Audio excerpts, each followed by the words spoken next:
Okay, hello everyone. Welcome to the second day of Waterloo International Workshop on Neuroengineering and Rehabilitation. Today, we're going to focus more on the modeling part and the invasive brain-machine interfaces. Our next speaker is Professor Jose Principe from University of Florida. David, would you pass a sharing option to Professor Principe?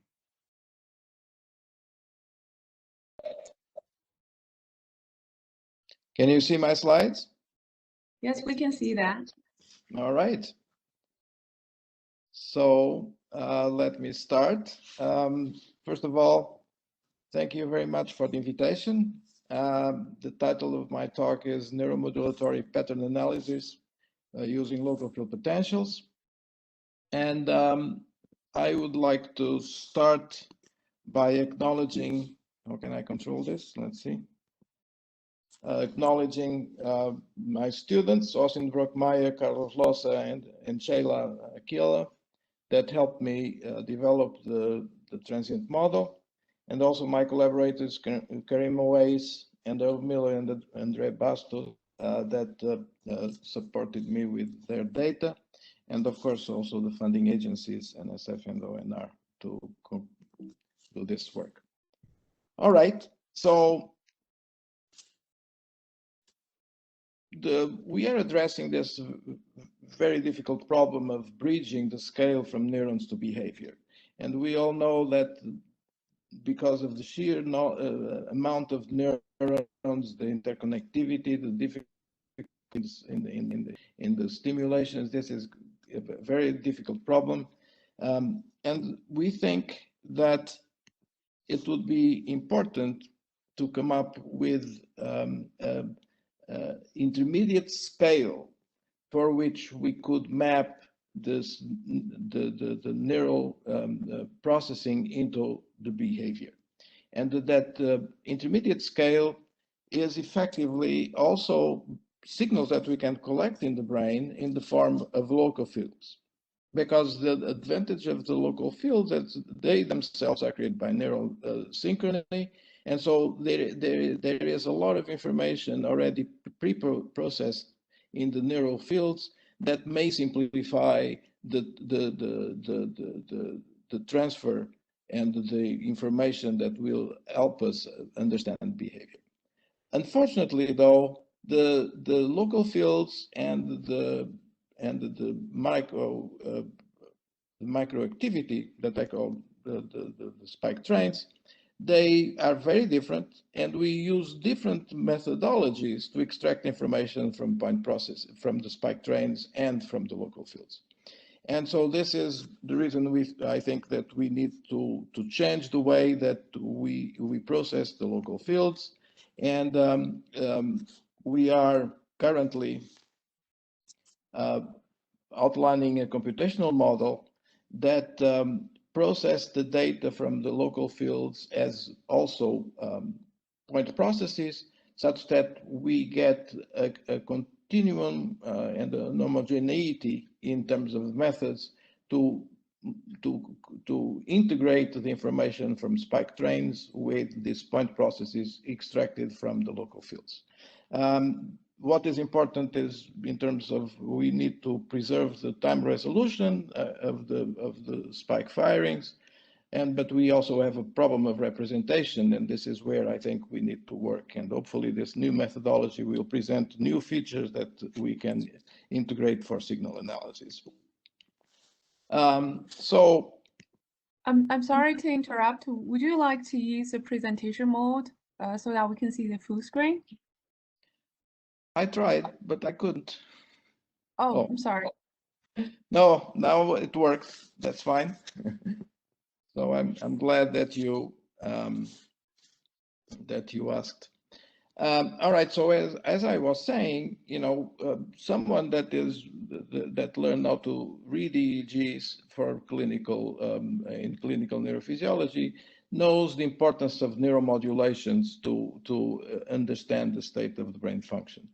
And so, unfortunately, what we would like to do what we don't have is a methodology to automatically detect these neuromodulations from the local fields. And we decided to address this problem and creating a new model that is a transient model that is able to automatically detect these neuromodulations, with the advantage that we come up with a representation that is sparse in time and that looks like a point process. Of course, in the midst of the featureless unstructured activity that is always present in the local fields, right? And so we would like to come up with a way of automatically determining these neuromodulations. Sorry. The standard way that we work with neuromodulations, as you know, is with spectral estimation, and spectral analysis have a difficulty, the time bandwidth problem, and it's always a compromise. No matter if we use Fourier analysis or wavelets, we are going to always have this problem that the time resolution is linked to the frequency resolution that we want, and therefore the investigator, the researcher, has to find out the compromise, the best compromise for his goal. But it will always be a compromise, and the only way that we can go beyond this compromise is if we do some model-based approach to extract events in time. And this is what we decided to do using a transient model for modulation events. And our definition is the following. Let's assume that x of t here in this simple equation is the bandpass EEG or local field potential that you receive from a single electrode. And this normally is bandpass on many bands that are clinically relevant, like delta, theta, alpha, sigma, beta spindles for sleep, gamma, ripples, and so on. And so we first have this broad bandpass filtering of the signal, and then we decompose it into the featureless activity of the background that we call then zero, that is always present. And our interest is to model this x hat of t that are the neuromodulations. And our approach to model these neuromodulations is going to be exactly with sums of patterns, of single neuromodulation patterns that I call this yi of t. We have to have a finite number of them, and we would like to be able to extract them automatically from the signal without using unsupervised techniques. The way to do it is to learn a filter bank, one filter bank for each one of the bandpass frequencies of the local fields, and we then will have an event, since the local modulations the neuromodulations are sparse in time. We are going to basically end up with a point process model of the local field potentials. So how can we achieve this? Well, first we have to start by formulating the model. And so what I'm seeking is events y of t that have an amplitude, that have a duration, that have a time of occurrence, and that are descriptive of different frequency bands, these WJs. And so basically, we are going to represent each one of the neuromodulation by a set of features that are listed here: the time of occurrence, maximum amplitude, the frequency band, and duration. And that gives rise to a mathematical model called the mark point process. So this is what we would like to achieve. And to achieve this, what we'll do is we are going to use a segment of the signal to learn the dictionaries,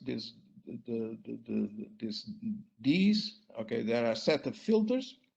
And And then after we do that, then we can apply these dictionaries and to the rest of the data and automatically obtain, the events that occur in the local fields.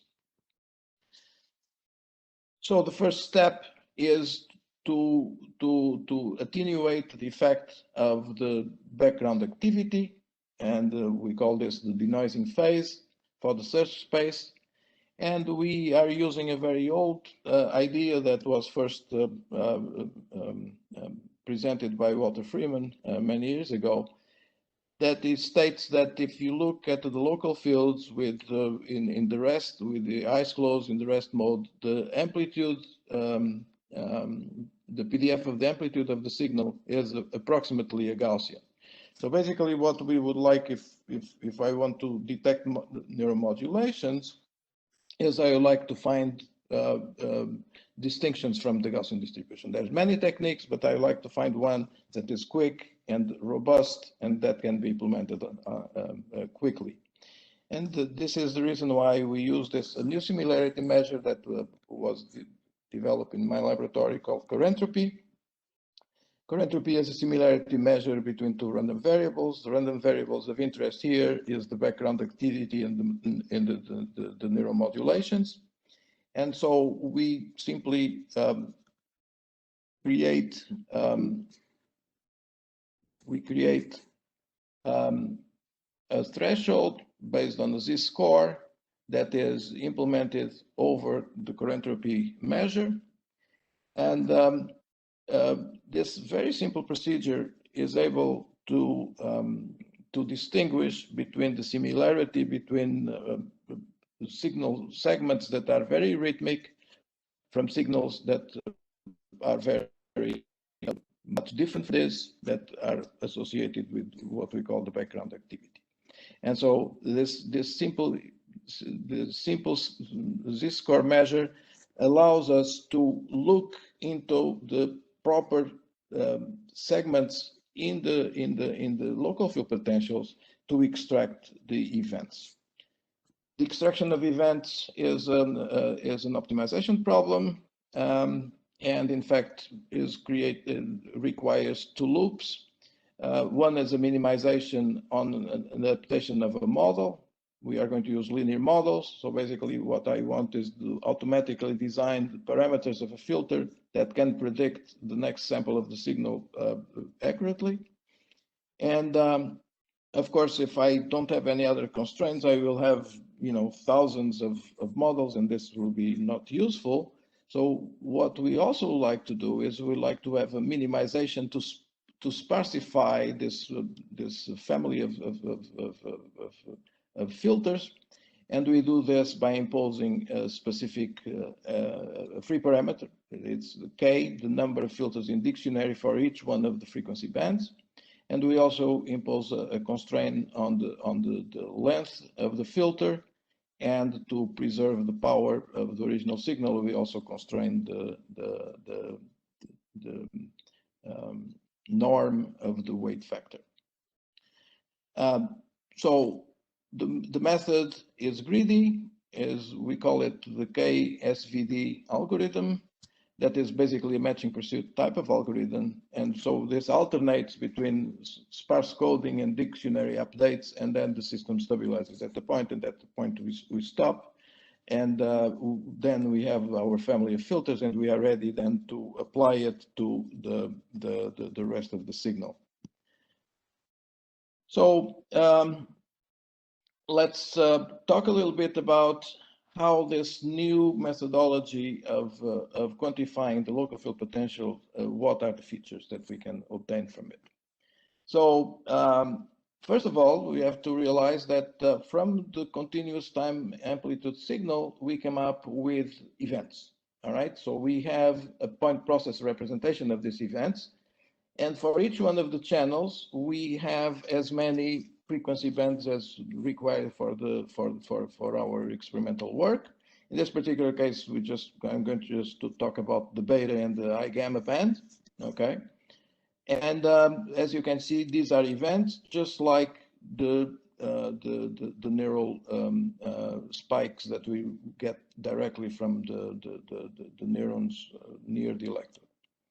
And so this, although we are using two different modalities, you see that the signal processing methodology now becomes uniform. We are working with point processes. And as such, we can define the MPP rate, like the intensity function of the point process estimated via kernels. We can also quantify the local fields with interburst intervals. We can, since we have amplitude information, we can compute the transient power as the average sum of the squares of the amplitude values during the neuromodulation. This is an approximation to the instantaneous power that we can apply, that we can use for Hilbert transforms, but it's extremely difficult. And here, this is just the sum of squares, and so it's a very simple estimator. And this figure here tells you exactly what we get from, for instance, from this EEG channel on the sigma. This is on the sleep recording. You see that our transient power is able to indicate with high precision in time exactly where the sigma spindles occur, and you don't get that nice and crisp resolution with the short-term Fourier transform. And if we combine the transient power with the MPP rate, we can really talk about an MPP spectrogram that really gives us a smooth transition of intensities across time. And this is something that I think is also very useful for the analysis. I'm going to show you some results of this methodology on working memory task. This data was collected in Karim Away's laboratory at UF, and is an instructed delay force choice task with two alternatives. So the subject fixates until a go cue, and then you have an instruction cue where a sound with low pitch and high pitch is played to tell the subject if he should move right or left. We have a delay period, and then a go cue in the delay period for which the subject will start implementing the movement. We have data, we are collecting data with microelectrode arrays on dorsal prelimbic cortex and secondary motor cortex, 16 electrodes in each, 16 channels in each one of the areas. And the first, what we would like now to show you is exactly what these point process models of local fields can, what information they bring from this task. First, I would like to show you that neuromodulatory events indicate task transitions. This is the log change of the different parameters, and here we have the parameters that come from our model, just like the MPP rate, the MPP power that I defined before, and others. And also we are also comparing this with respect to the PSD, the power spectral density, and this S transform that is a high resolution power spectral density. But you really can see that the transitions into a task is marked by an increase in beta and gamma MPP rates and power. This is very clear from our analysis. And if we look at the discriminability of the different features with doing an ANOVA test, we can show that the highest discriminability appears exactly on the MPP rate and the MPP power, followed by the S spectrum, and the PSD is really one of the worst in this. So this tells you that these descriptors really are preserve time resolution, and they are discriminative. If I look more closely to the different phases of the experiment, for instance, doing the presentation of the instruction queue to the early delay period. And if I plot the discriminability as across time, and I'm doing this just for the gamma rate and the PSD, you see that at in the instruction queue period, you have an increase of the gamma rate, a clear increase of the gamma rate, that when the stimulus disappears, goes back to normal, and then tends to increase towards the end of the task for the correct trials. I'm comparing this with the PSD, and as you can see, it's very difficult to find in the PSD. There is really an increase, but then you don't see, and you don't have resolution to follow the transitions of the gamma rate through the PSD.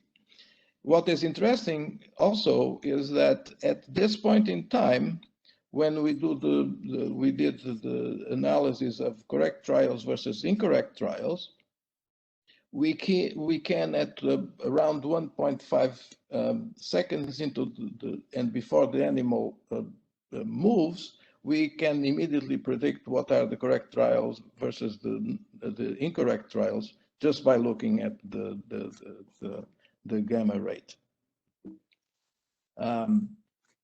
Looking now at the initiation of movement, this is also interesting to show that this is predictive of movement response, that is these descriptors. I just compared the discriminability of PSD versus the MPP rate and the interburst rate. And as you can see, these two descriptors from the point process model are more discriminative than PSD. And it's very nice to see the time resolution that you have with these descriptions, because at 0 here is when the animal starts the movement, and it's very clear that the gamma decreases at exactly the same time, and at the same time you have the increase in beta. So you see that we have this very accurate representation in time of specific events that are happening at in these two frequency bands. Currently, I am interested, and by the way, we are planning to put this software in GitHub very soon. We also would like to now, I'd like to tell you now the most recent research that we are doing that is addressing causality between local field potentials and spike trains. I think that, of course, we know that local field potentials are created by by neural activity, but it turns out that the dynamics of these two quantifiers of brain activity are different. And so it is interesting at each point in time to find out what is causing what. This is something that I will be very much interested in understanding better, because I think it also relates well with the multimodal aspect of brain activity that we keep on forgetting. So how can we do this? We are working with point processes, and it's we are working on time series. So what makes more sense for causality for this type of studies is Granger causality. And I have here the definition of Granger in the causality in the Granger sense, and it goes. The definition is the following: X does not cause Y within a certain universe if and only if one of the variables Y at time n+1 is statistically independent of the other variable given the past of itself. And this representation of Y superscript N means that I'm looking at n sample window of data in the past of the signal.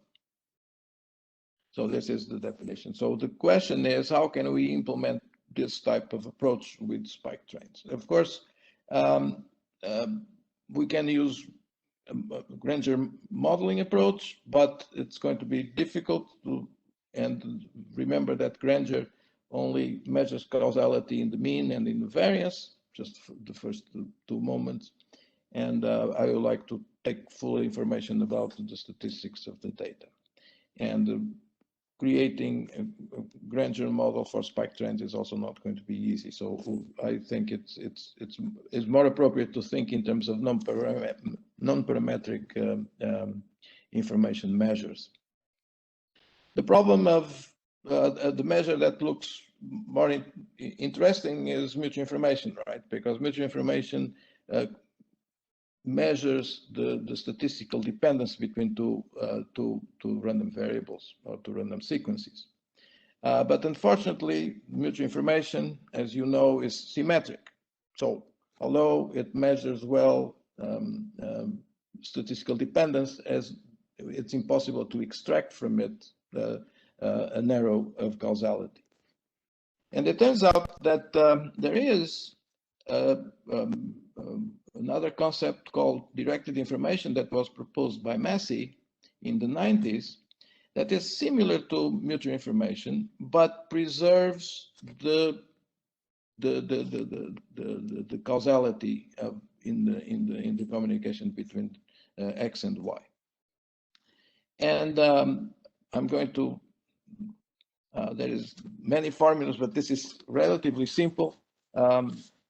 So let me just say that if I write mutual information as the difference between the entropy of Y minus the conditional entropy of Y given X, this conditional here is using always the full n samples on the window. And what Massey proposed is that to do a conditioning that is only up to the particular moment in time where the computation is done. And so you get this instead of just in one quantity, this quantity is an expected value, so it's also have a sum. But so let's look at exactly what is the conditioning proposed by Massey. You see that you have the entropy of Y at sample J given the past samples of Y, and you compute the conditioning with respect to X, but also with the X in the past, not the X with over all the window. And so this special conditioning that we normally denote by this double bar is critical to preserve the causality or the information on of which variable is driving the other. And it has been shown in the information theory that effectively the mutual information can be decomposed in two directed informations, one forward from xn to yn, and another one back from the y of n minus 1 to xn. And so this is a very interesting decomposition of mutual information.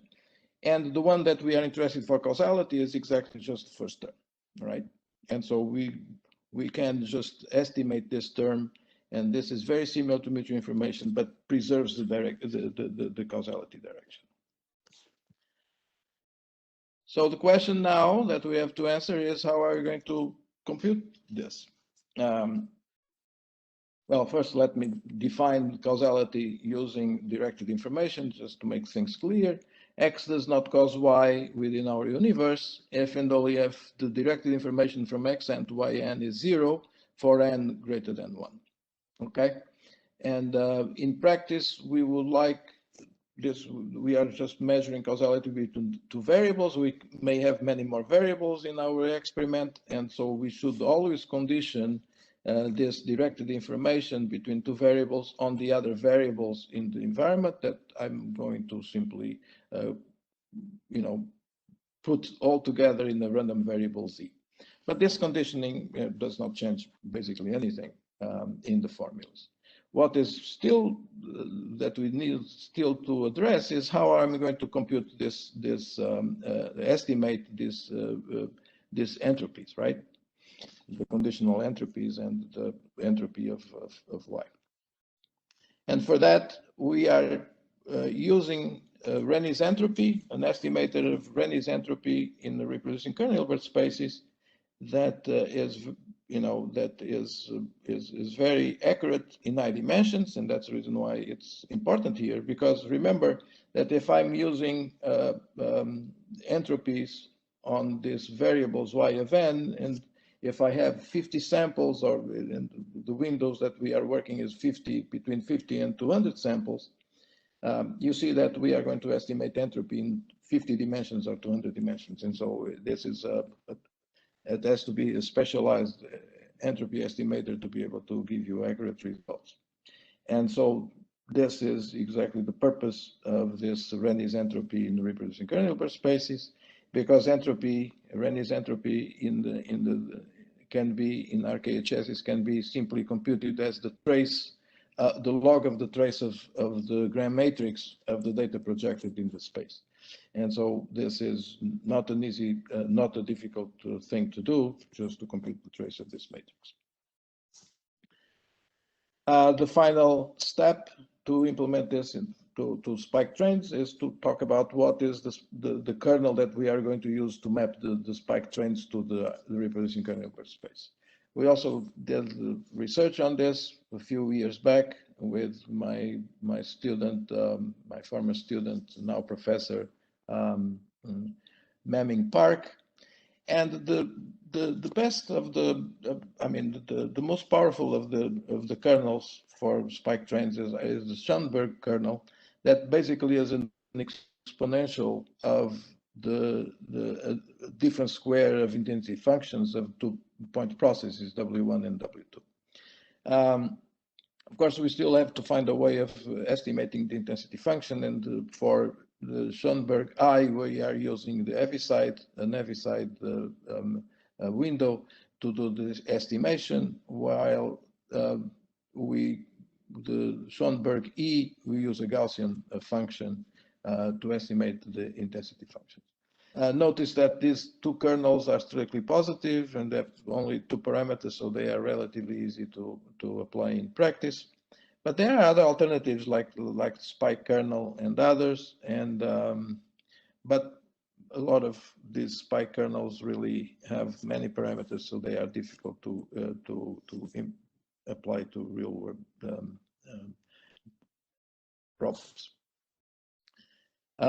We have also other estimators that we just use to test our idea. So, but the issue is we don't know what is the best kernel. So before starting, I would like to test these estimators on synthetic data, and we use Ichkovich models that are very efficient. And I'm just going to show you results. We decided to implement the Schoenberg I kernel because it's the one that seems to work better. And so with synthetic data, we have 2 neurons. Neuron 1 excites neuron 2. We can control the coupling, and it shows at the x-axis of this figure. And as you can see, when we compute the direct information from 1 to 2, we get a very large value. All of the kernels look reasonably the same, but when we do the direct information from 2 to 1, you see that the results, the most specific kernel is the Schoenberg I, because basically is not fooled, by the like the others, because the others still give you direct information of around 0.4, while the Schoenberg I gives basically 0 directed information. And of course, the things change slightly when we put noise in the membrane of the neurons. But you can also see, I did not discuss this second graph.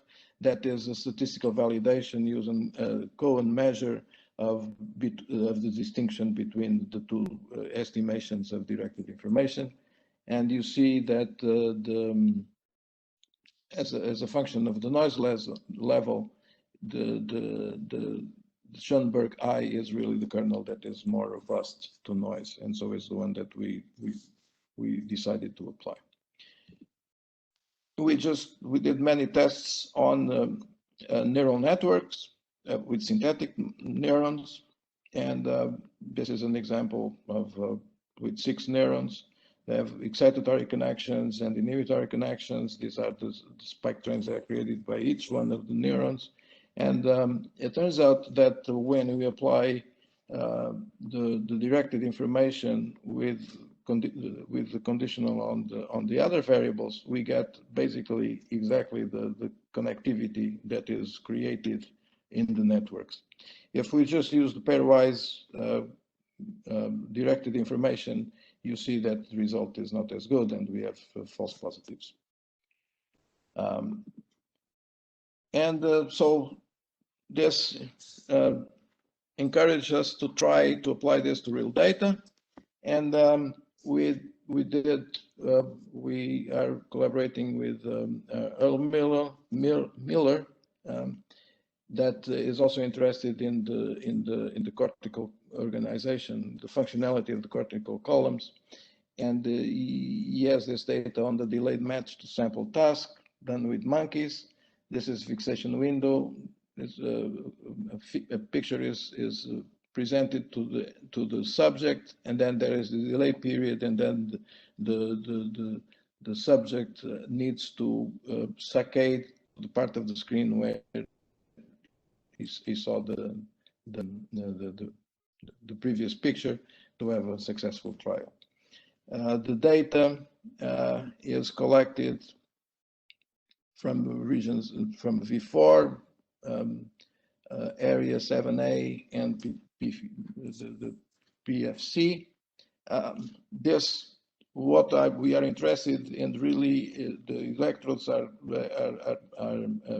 inserted perpendicular to the layers of the cortical layers, such that we can have electrodes in layers in the upper part of the cortical column, the superficial layers of the cortical column, layers 2 and 3, versus deep layers 5 and 6. This is important because the superficial layers really are connected to surrounding cortical columns, while the deep layers of the cortical column receive connectivity from the thalamus and other areas of the brain. And so what we are interested in is exactly finding out the causality between spike trains and the local fields in this environment that is very, very challenging, as I'm going to show you some data. So the processing pipeline is, here we have an electrode, with different electrodes. Each electrode is placed roughly on one of the cortical columns.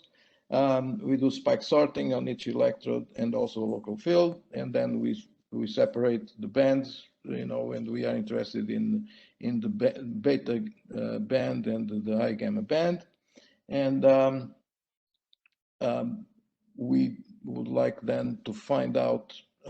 We extract the point process with our transient model on the local fields, and then we would like to find out direction information of causality between the neural spikes and the activity that is measured in the local fields. I'm going just to show you This data is very challenging. I'm going to show you raster plots of the single unit activity across several trials. In blue, you are going to have the point processes in the gamma 2 band, the high gamma band, and in red you are going to have the beta bursts. And as you can see, the beta is scattered all around, and you have this synchrony of the high firing rates, of the neurons with the gamma bands.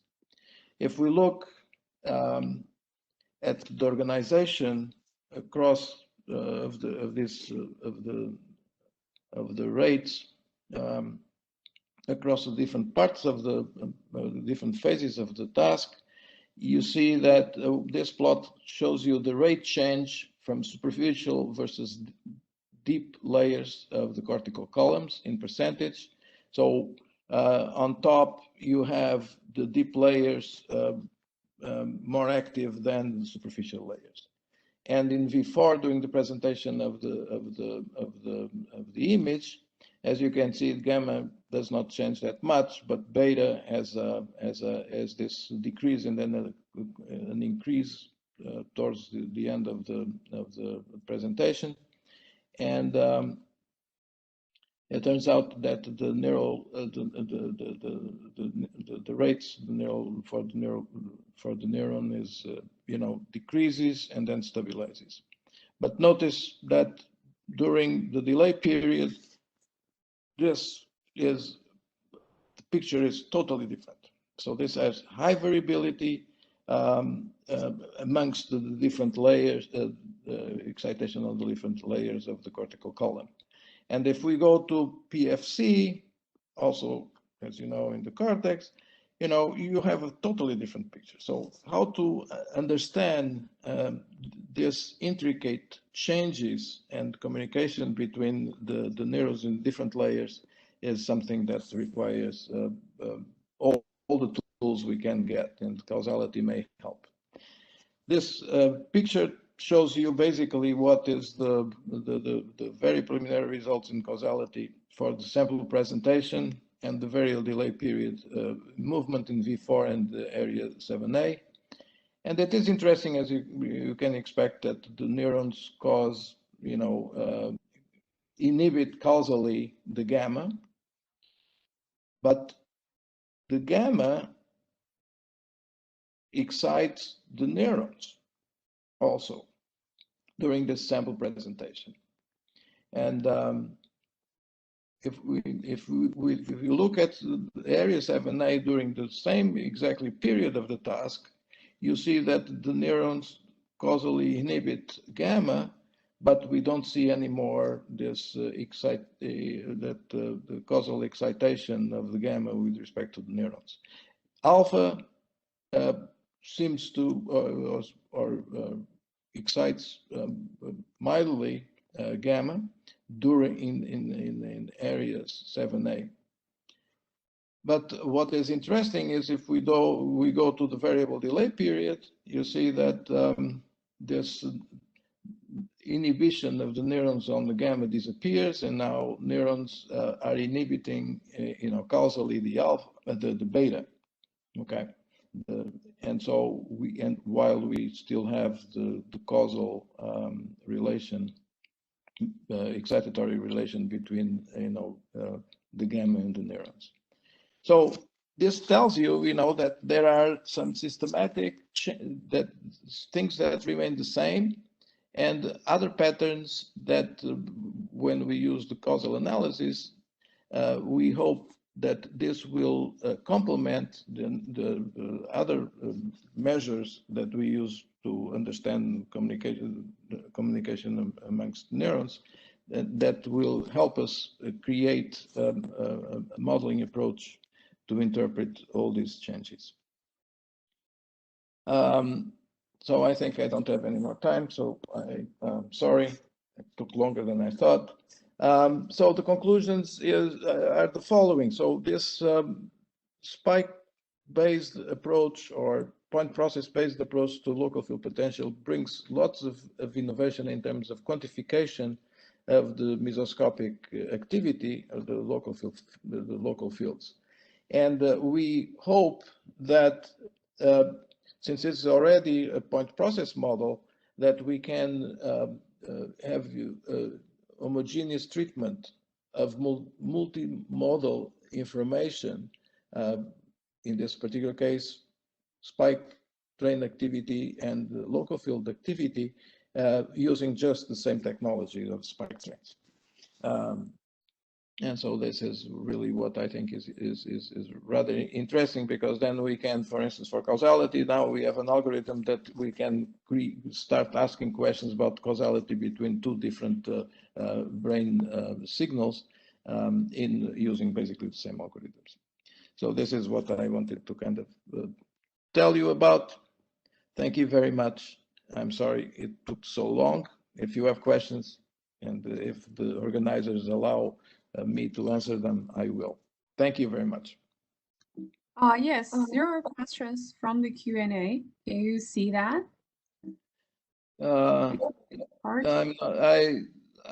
First I have to go back to stop sharing. Okay, because that is the only way I can go back to the chat. All right. Yes. So, the question is from Professor. Yeah, I don't see the questions. Okay, I can read the questions. Okay. So Professor Seger asked, how do you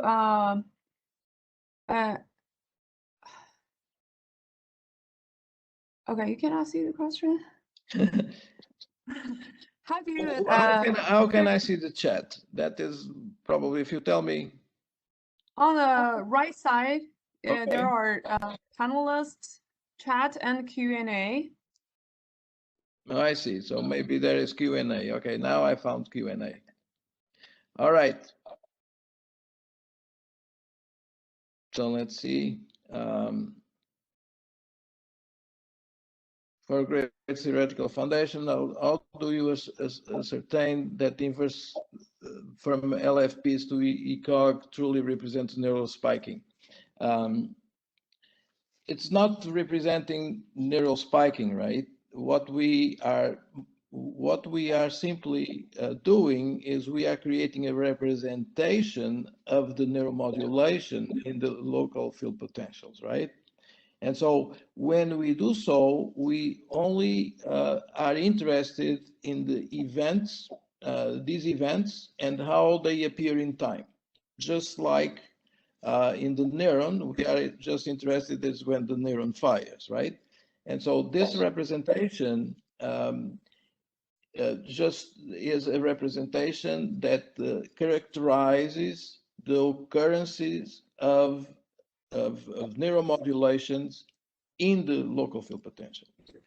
But since we have a methodology that also extracts amplitude, duration of events, and so on, we can go closer to a representation, a spectral-based representation of the local fields. Okay, and one of the papers with my student that was presented this year at the neuroengineering conference exactly shows that effectively, for instance, the MPP power is a good indicator of the local field potential spectral analysis on the particular band. So this is what I think is very interesting, is that although we are using other descriptors, the descriptors that we obtain from the neuromodulations really are predictive of the values that you get from the FFTs. All right. There is another question. Okay. There's another question from Don. Do you want to ask your question directly? Okay. Sure. Hi, Joshua. I really found the spike representation of the local field potential very interesting and potentially useful. So my question is that, since, right, as in the experiment you show you can also record unitary real spikes, right? Yes. From the same site, you record a local field potential. Yes. So can I interpret the local field potential inferred spikes as you presented as some spikes recorded can be potential recorded from other regions? Well, what the local field potentials show is they show synchronous. Okay, so they emphasize this neuromodulations emphasize synchronous activity between groups of neurons in the underlying areas, right? So basically what you have a selector, if you will, for firing rates, because only when the neurons firing in synchrony, you are going to see them in the local fields. And this is the big advantage, right? This is the big advantage of looking at the local fields, because it's filtering for us what is synchronous. You understand? And this is what I thought is the added value of looking at the local fields with this point process approach. Yeah. So to me, I always feel like when people only deal with spikes, they are missing a lot of information, because you always record a very small population of the neurons, right? No matter how high density your electrodes are. So, but the local field potential, on the other hand, has a lot of information, right? Mainly population level information. So I think one way of seeing that is that the spikes you infer from local field potential actually include a lot of information from other neurons, right? Because exactly. Right? They are generated by the neurons. Yes. So that is exactly the advantage, right? Because the local fields are generated by the neurons, but only if they work or fire together, you are going to see them there. So you have synchrony, so this is, you can look at the much higher, different cross sections of the cortex, right? And summarize the synchrony activity of the neurons there just by looking at, the neuromodulations that appear in the local fields, right? So you have expanded and filtered the information from the neural level. And that is the reason why I consider this local fields really mesoscopic, right? Is an intermediate activity, that at a different time and space scale, right? But what I think is nice is that if I use this point process-based approach, I preserve also amplitude information. Okay. And this is something that we don't have on the conventional spike trains, right? Because the neurons always spike, at the same height, basically. But we have amplitude information in the local fields that is preserved exactly on the amplitude of my events. And that is the reason why I have more descriptors, and this is the reason why I call this a marked point process, because it's not just telling me that an event occurred here. I can quantify this event, by the duration, by the amplitude, and what band it appeared, right? The frequency band in the EEG that appeared. Yeah. Thank you. All right. Hello, Jose. There is one additional question from our BD audience. Okay. I think it's going to be a short one. And if I understand correctly, the question is, does low DI means inhibition? Well, the low DI means that the events are basically independent. So it's not really inhibitory, but it's basically that there is independence between the random variables X and Y. Okay. So the DI is, as I said, a very dependence measure that preserves causality. And this is what you have to think when you look at these values, right? When the value of DI is close to 0, that means, for instance, for that 2 neuron model, that example that I gave, since the causality is from 1 to 2, if I measure the causality from 2 to 1, I would not see anything, right? And so that is the reason why DI is low, because there is no causal information. So there is independence between the two point processes. Okay, so this is the right way of interpreting, a low value for DI. Thank you very much. Okay, so Okay. Even.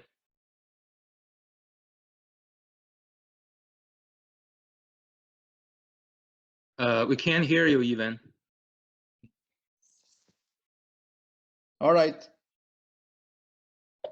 But I'm going to mute myself. I don't. It's okay. Thank you, Jose, for your theoretical foundations for this analysis. I think it's very challenging and very interesting. And I think before we move to the next speaker, which is me, I think all the audience need 5 minutes break. Okay. Right here, we'll come back at 45. All right. All right. Thank you. Thank you.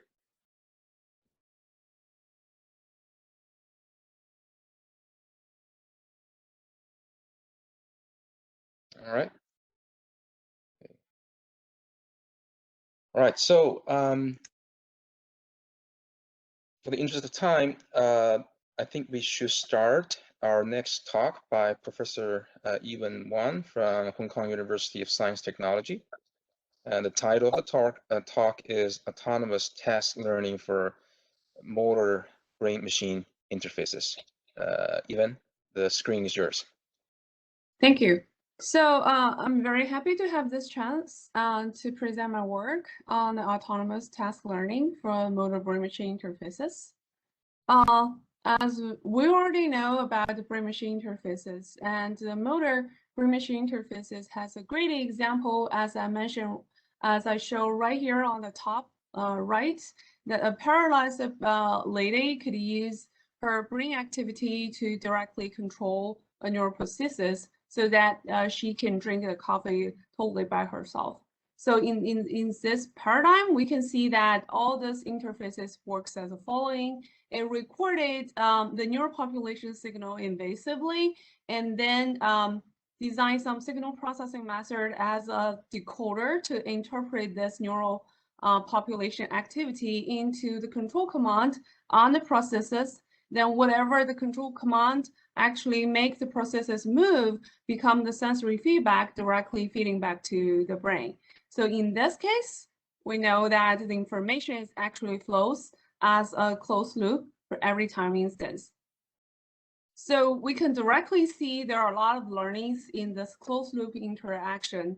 The subject on the left part, the subject benefits from neuroplasticity to operate these processes based on the sensory feedbacks.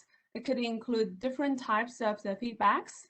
And within the brain evaluates the feedbacks, and not only the single neural activity changes in terms of the tuning adaptation, but also the neural population changes their patterns so that this brain activity adjusted and in order to better adapt to the system control.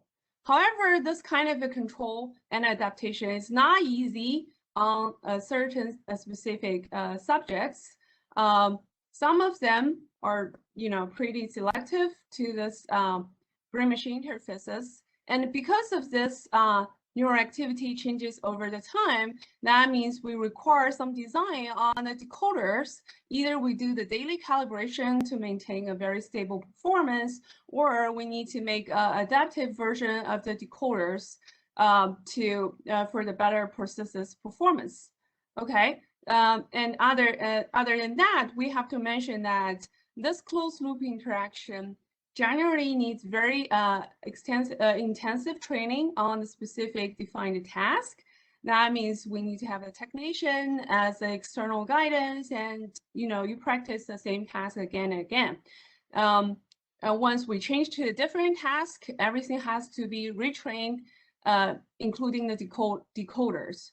That means current version of the brain-machine interfaces is still far away from the translational application because it has no generalization ability over the task learning.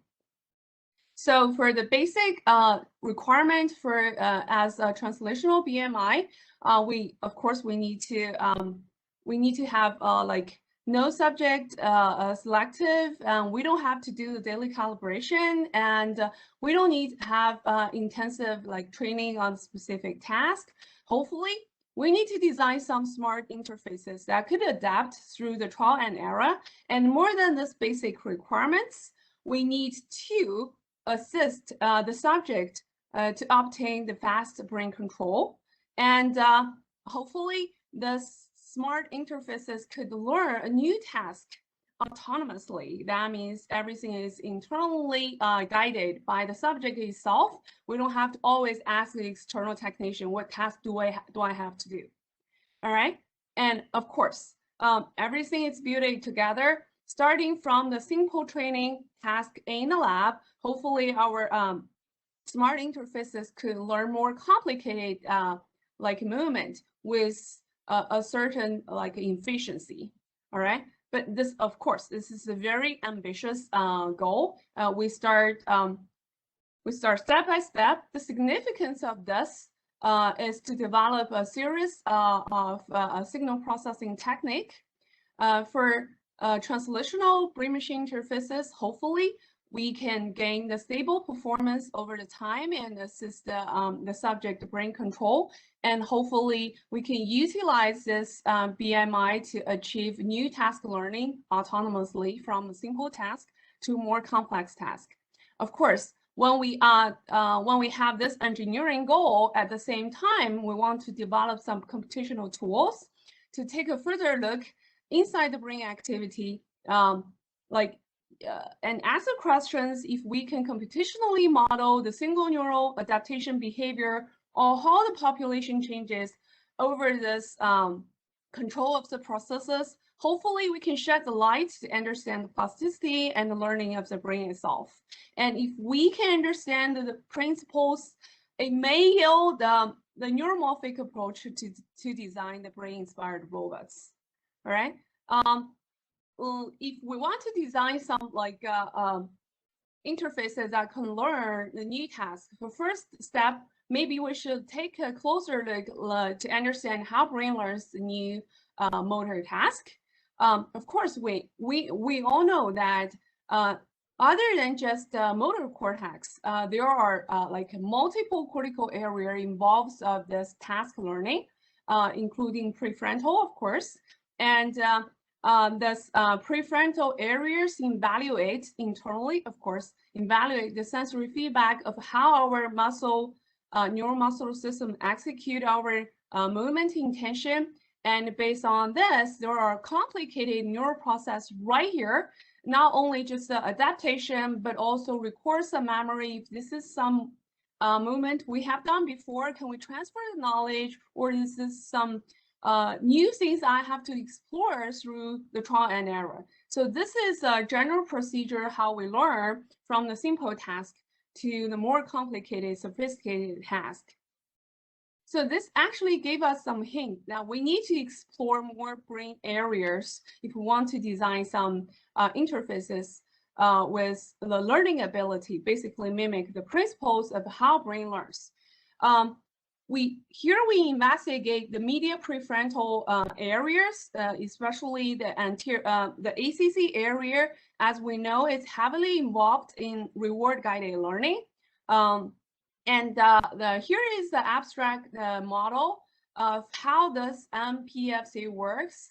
Basically, it works. Its function is to signal the discrepancy between the actual and predicted outcomes.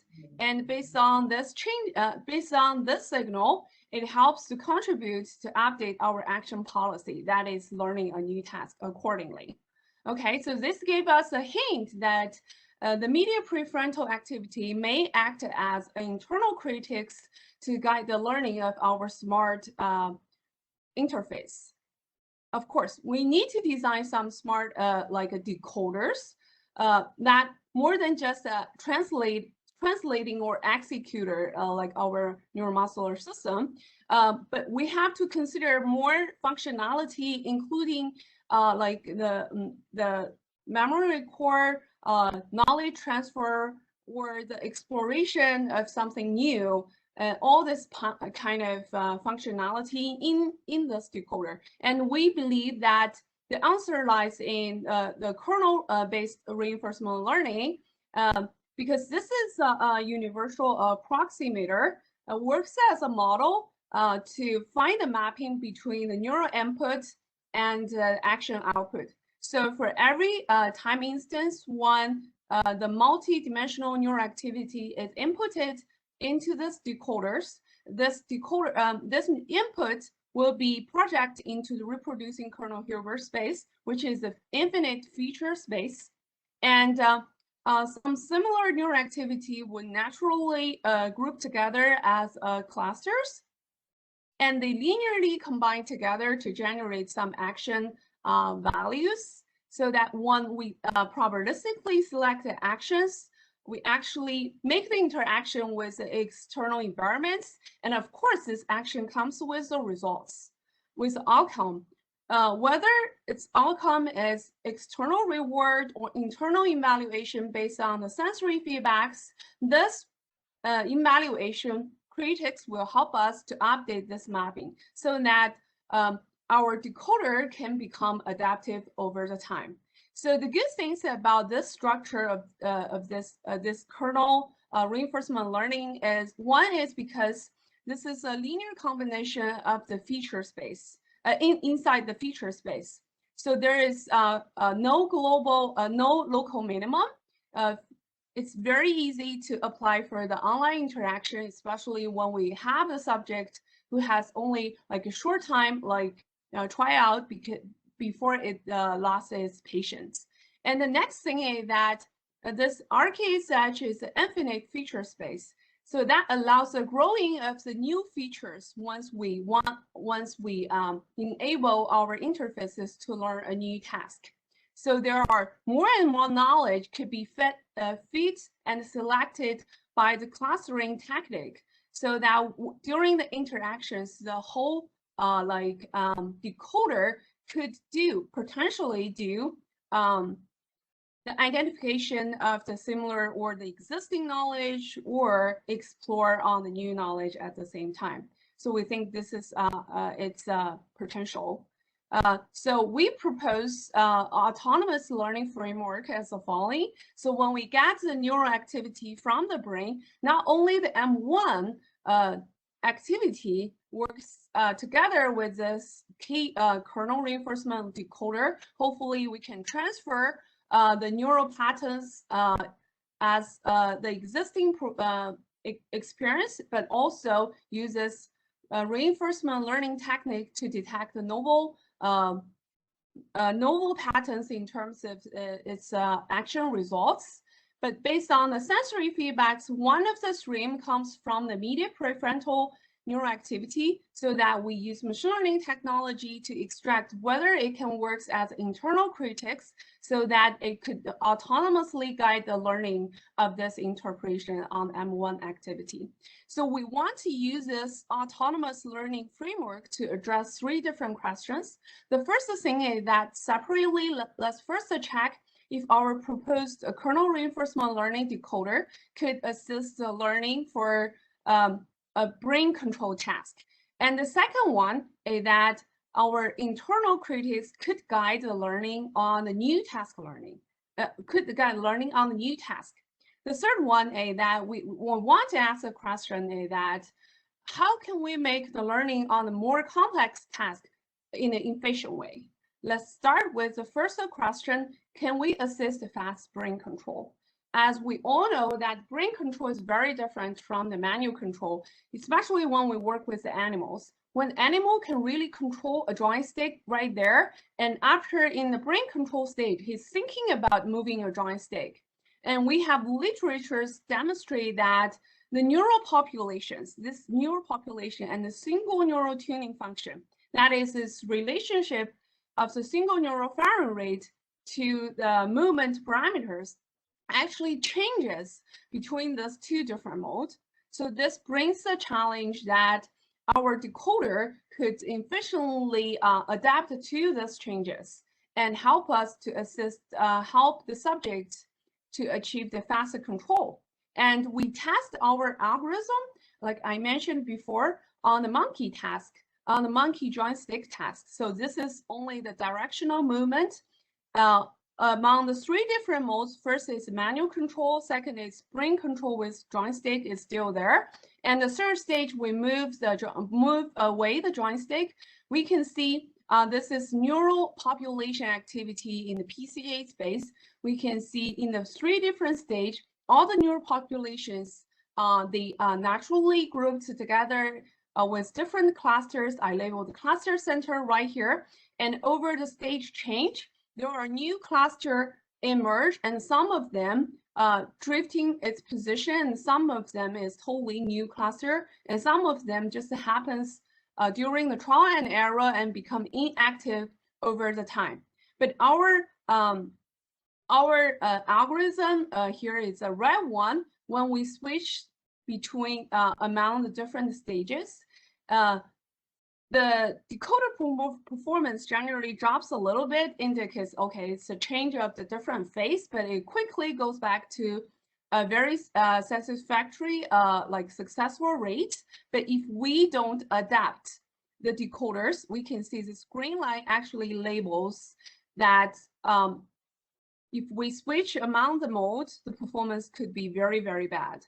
So that indicates that our decoder actually assists the faster learning from the MC to the BC mode. This is because our kernel reinforcement learning could track the change of the population, neural population activity in the future space. And of course, we also test this faster learning control in a more continuous mode. Here, the rat needs to adjust the brain activity and control the trajectory, decoded trajectory. First, the trigger in this yellow area that is a start, so that it hears some audio cue as either it's high frequency or the low frequency audio cue. This indicates that the rat needs to move the trajectory towards a specific area so that indicates a high level press or the low level press. So this is a purely like a continuous brain activity control. And we need to specifically make our brain states stay in a predefined position right here. And this is trajectory decoded from the brain activity on y-axis. So comparing to the benchmark brain control algorithm, the rat can first trigger a start, use the activity, and then press a high level virtual task, a virtual lever, and we applied our reinforcement learning algorithm in the state observation framework so that we can see it's very easy for the rat to simply trigger the start and very fast to reach the high level press. So this results a lower response time over several days, as well as more successful trials over the time. So that means we assist the subject to achieve the faster brain control. The subject can easily complete this continuous brain control with better and stable performance over the time. And one important thing is to identify which neurons participate into this brain control. And we developed some point process algorithm to analyze a single neural behavior. Basically, we can predict how the neural modulates its activity related to the kinematics. Some of the neurons is not modulated very well in the MC stage, become modulated very well in the BC part. This is predicted using this point process model. The good things about this is that we can predict how this neural become more related to the BC control. This would help us identify all the important neural subset that actively participate in the BC area. So this is all the information, mutual informations we predict in the BC control stage, so that if we only use this active like neurons in the BC, we can achieve almost 90% of the good performance. And more than that, we can track how the preferred direction changes over the time. Of course, if we don't track that very well, some comparison results will fail to trigger and press the virtual lever. The second part I want to check is the MPFC could work as an internal critic to guide the learning on the new task.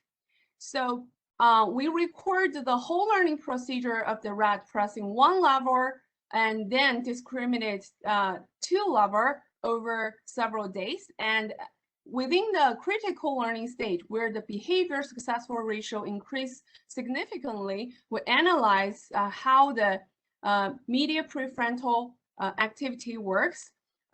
We found that this not only the single neural activity, but the population of the neural activity actually encodes the difference between the rewarded and non-rewarded cases, as well as the sensory feedbacks. This is extremely important when we want the subject to continuously control the trajectory over some positions as a successful area, because the sensory feedback will indicate, okay, you are halfway there and you are on the right way. Okay, and this actually gave us some preliminary results that the media prefrontal activity could serve as an intermediate, like a guidance to guide the training of our kernel reinforcement decoder.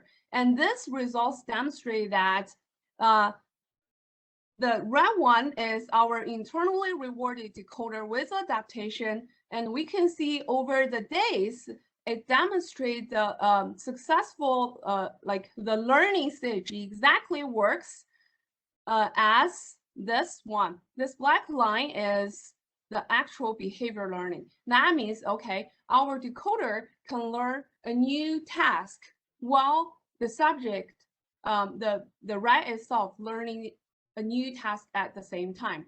And we also show some preliminary results, use media prefrontal as a intermediate guidance during like a multi-step task, and this will greatly increase the learning speed as well as a successful ratio right here.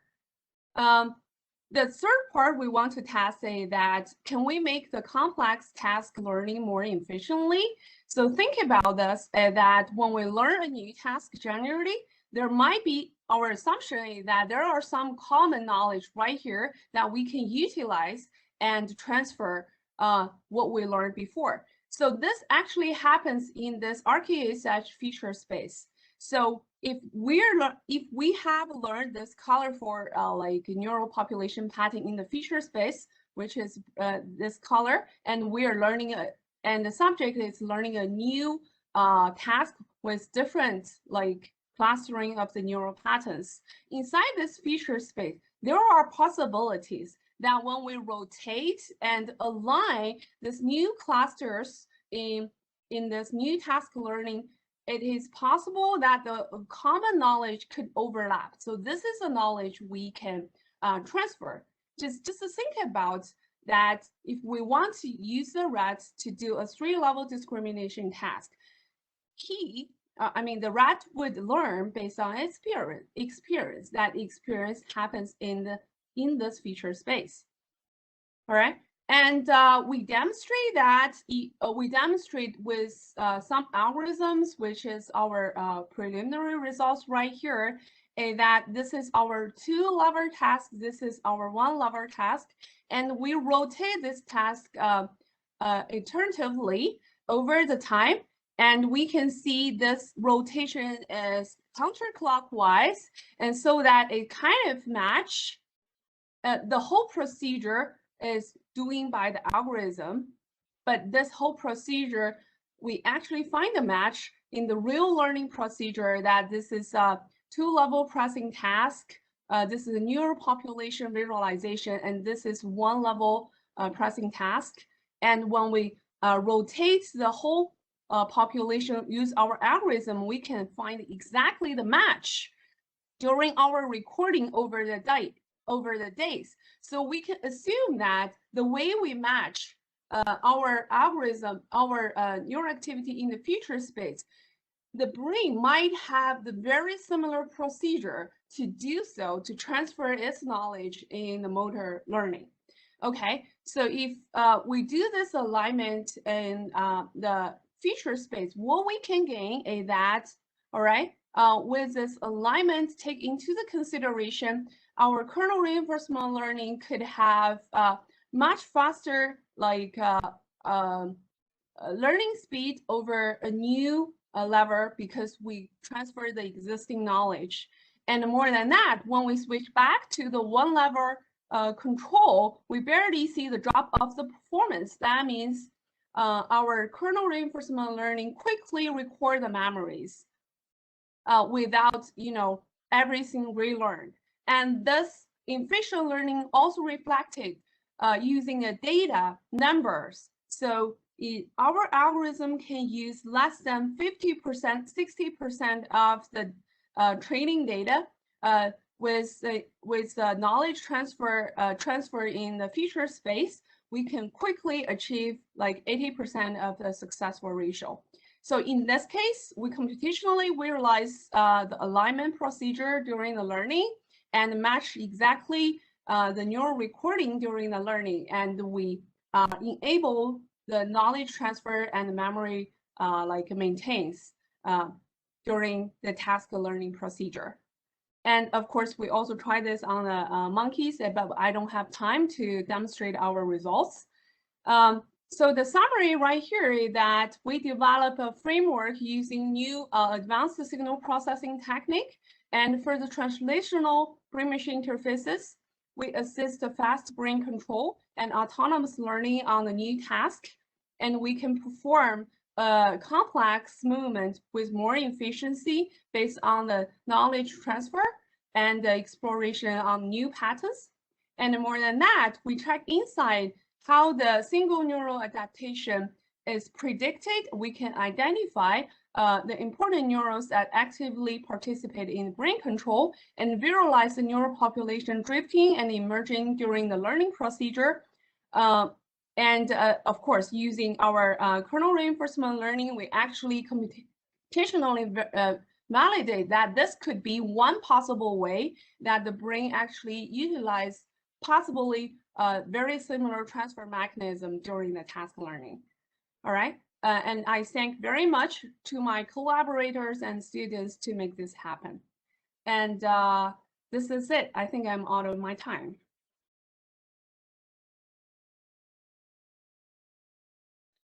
Thank you very much, Evan.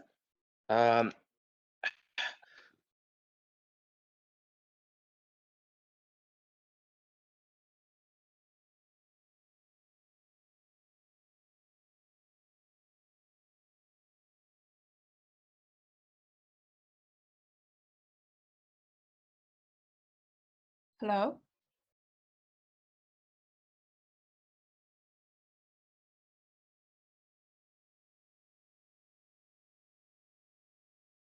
I'm not sure I can be heard. Yeah, you can. I hear you. All right. Okay. So I'm taking the questions right here. The first question, it's a very small window. So if someone is asking a question, you can directly ask. Yeah, so even I have a question, right? So in Sure. your first task, you show your algorithm can adapt to the changes of the task, right?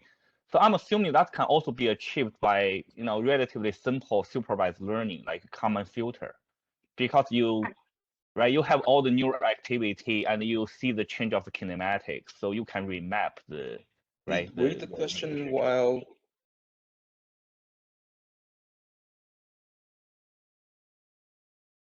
I think I was disconnected for briefly. So, Evan, have you already answered the question? No, I haven't. We're in the middle of it, so don't. Yeah, I just asked my question, and Ewan is about to answer. Oh, okay. I'm sorry. I Perfect. think I kind of Sorry, lost the signal in between. So what is your question then? My question was, the first task you showed is the adaptation to the change of the task, right? So you are using a reinforcement learning framework, of course, right? But this can also be solved by a relatively simple supervised learning approach, like common filter, because you can track the change of the neural activity and the kinematics at the same time. So by using common filter, you can also adapt to the change. So what's the difference here?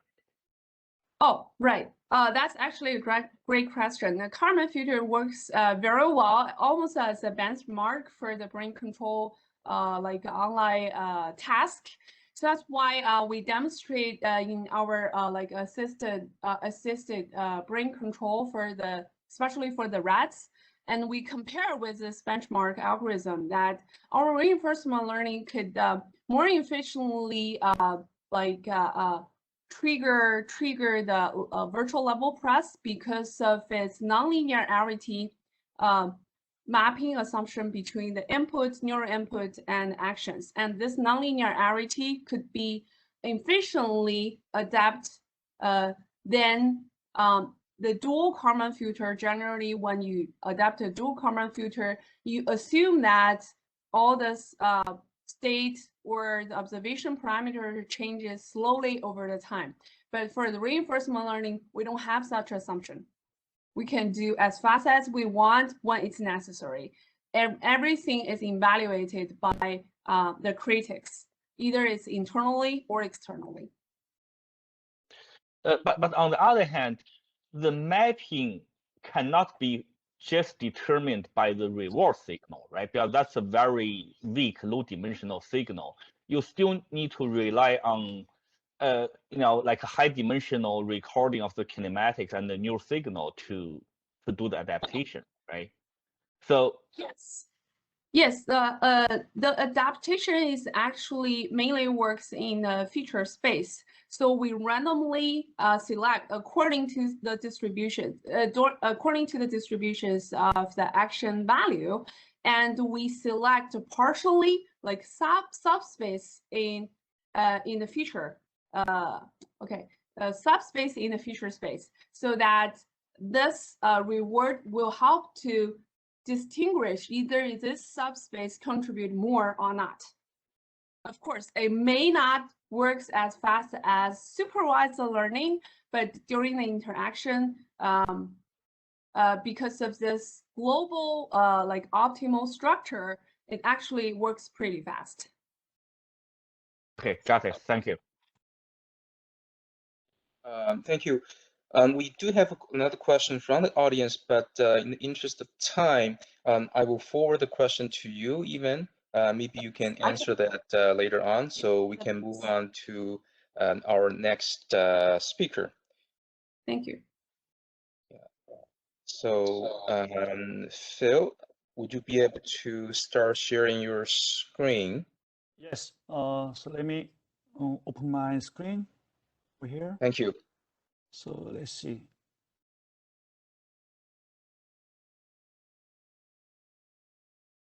Yes, so it's loading my file.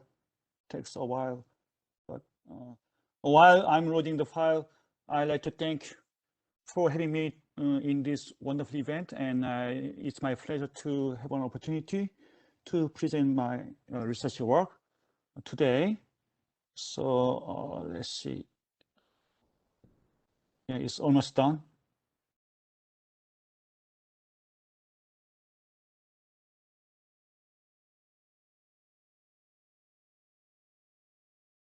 Yeah. So here it is. So I think you can see my slide, right?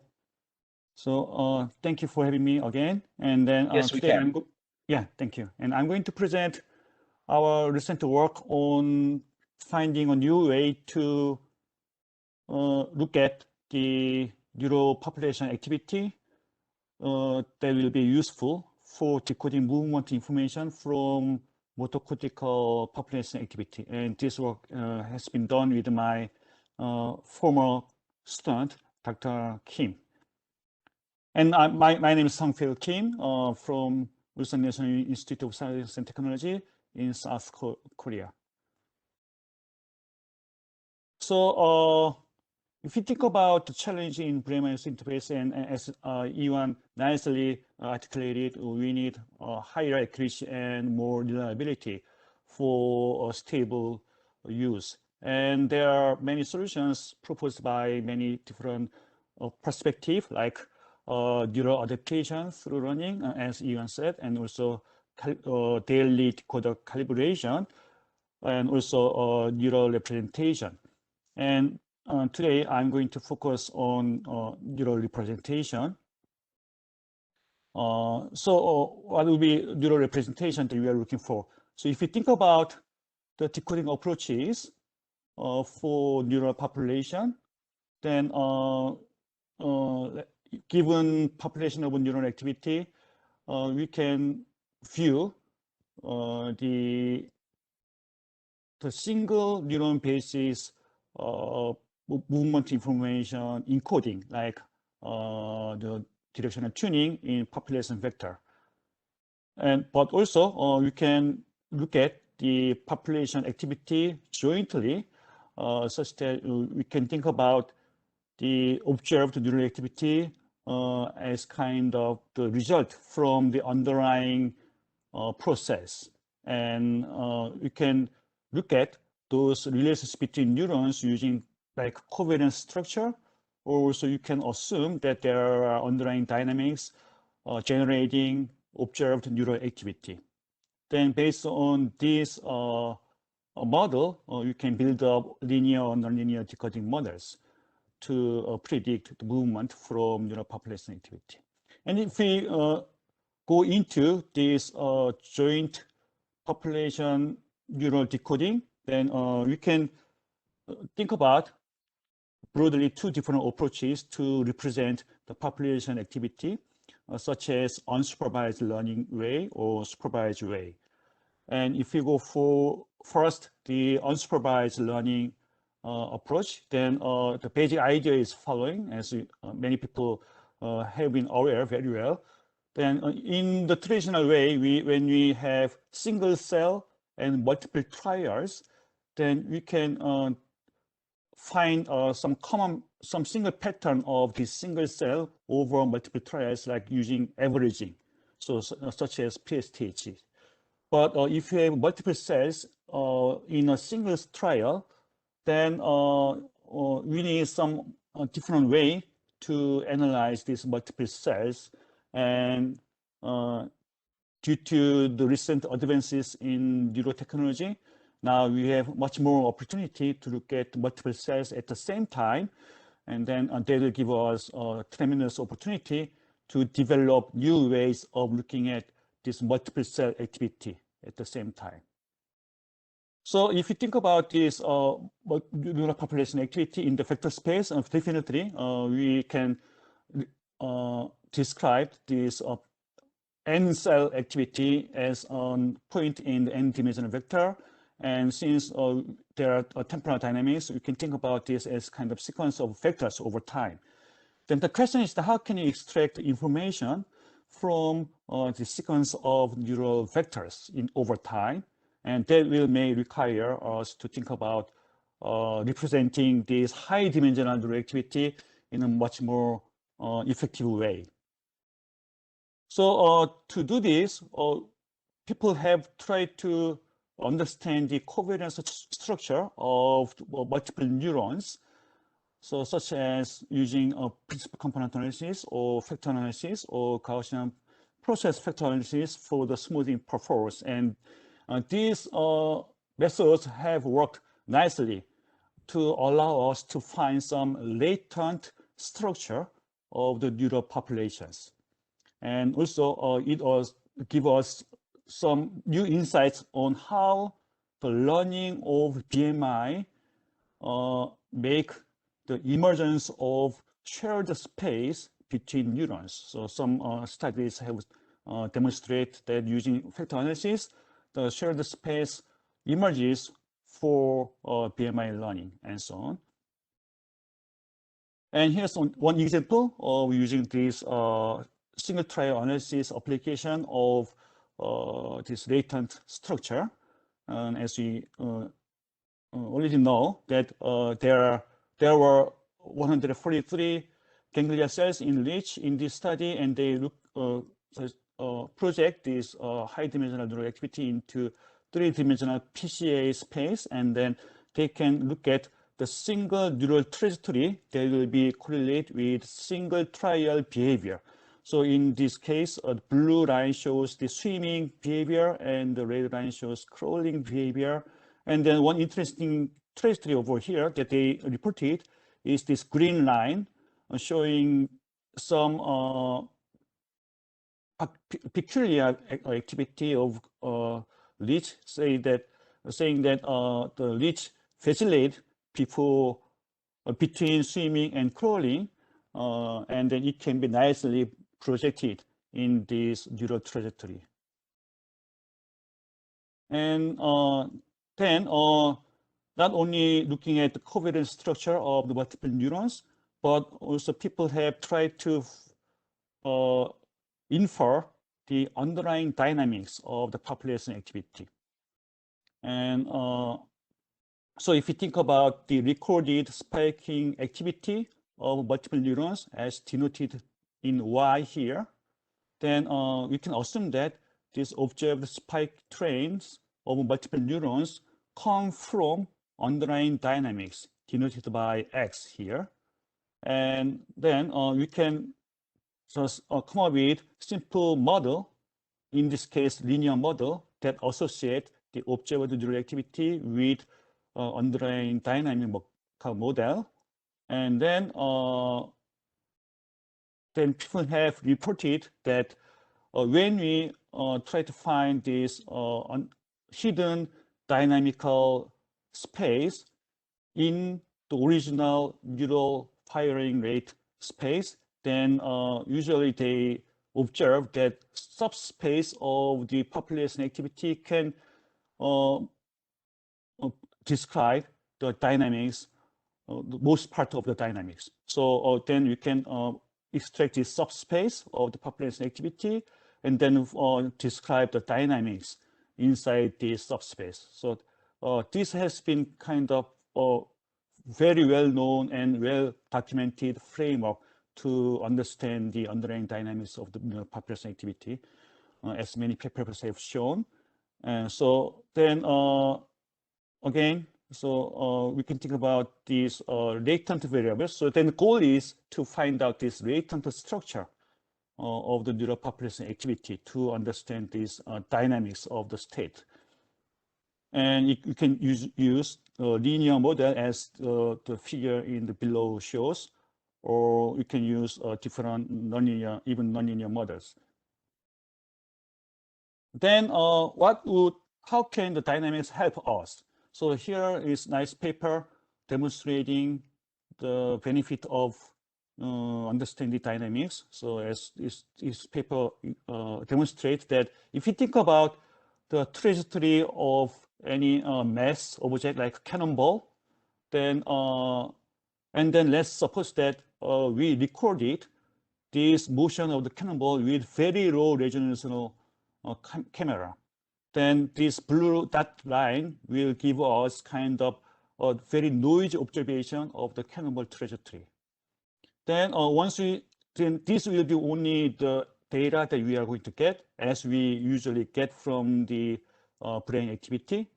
Then from this noisy observation of the cannonball trajectory, if we know that this cannonball will follow some physics law like Newtonian mechanics, then we can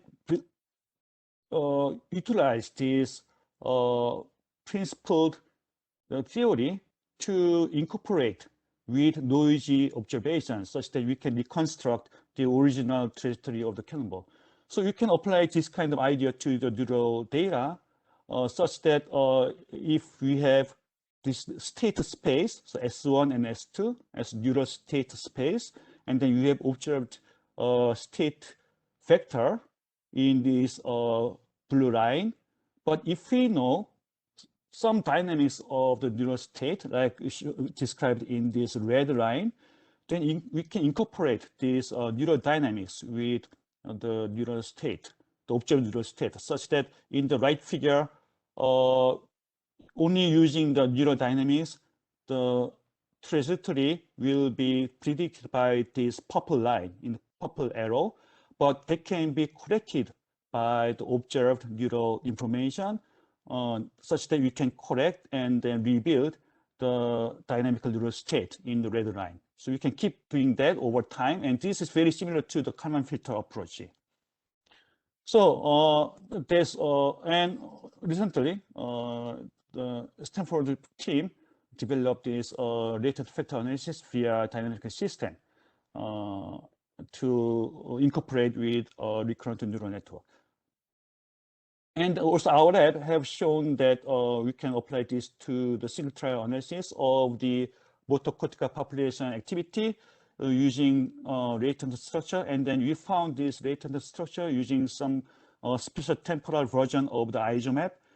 And here in the left-hand side, I show some arm movement toward the 135 degree. And you can see this red line as one single trial movement. And in the below, the black line shows the speed profile. And this fast movement, when you look at the corresponding single trial neural trajectory of the primary motor cortical ensemble, then it creates the nice circle without any wrinkle. But if you look at another movement in the same direction, but it starts with a little bit delay, then you can also see that in the beginning of this neural trajectory on the right, it deviates from the original track and then get back to the track and then make a movement. And if we look at the third example where we have the same directional movement, but at the end, the monkey had a little bit difficult, had more time to reach the target, such that you can, when you look at the speed profile and there are some remaining movement, and then the corresponding neural trajectory shows the nice circle until the end of the movement, and then it became wobbly at the end. So it demonstrates that looking at this latent structure and with some dynamical dynamics, you can analyze the neural population activity associated with single trial behavior. And then another application of this latent structure of the population activity is to help us to develop some hypothesis. And another research team shows that there is a proposed so-called optimal subspace hypothesis, indicating that whenever the primary motor cortical neurons make a movement, and when they prepare the movement, then they have to reach some subspace of the original neural state space to begin their movement. So there exists single subspace just right before reaching movement, and then the M1 neurons in their state space seems to always reach this optimal subspace. So for instance, for the same right reaching movement for different trial, the initial state point may be different, but they always get to the same area. And even they show that the position, the status inside this optimal subspace will predict the movement variable like reaction time and so on. Okay, and then, this method up to now can allow us to look at the neural population activity and also develop a better decoding algorithm. But the thing is that this unsupervised approach doesn't guarantee that their neural representation will maximally contain the kinematic information that we need to run the brain-machine interface. And then if we focus more own dynamical systems, and then the neural states will be mostly governed by a dynamical system rather than the intrinsic characteristics of the population activity. That this is kind of issues that we observe from the previous methods. So we try to develop the different way of finding neural representations, incorporating movement information in more likely supervised learning method. So and recently the Saneki group proposed so-called preferential subspace identification method that will project the neural population activity onto the specific behavior such that they can find this nice subspace projection incorporating behavioral information. But this relies on single model, so we try to develop a little bit more flexible model. So our idea is very simple and kind of heuristic, but let me just explain. So given neural population activity, we first apply the traditional factor analysis that has been used for many previous BMI applications. So the factor analysis will find will give us the latent factors. But and then these latent factors are found in unsupervised way. And then we try to regress latent factors using very simple linear model, linear regression model with kinematic variables. So here X means kinematic variables, and the beta will be linear regression coefficient, plus some residue in E.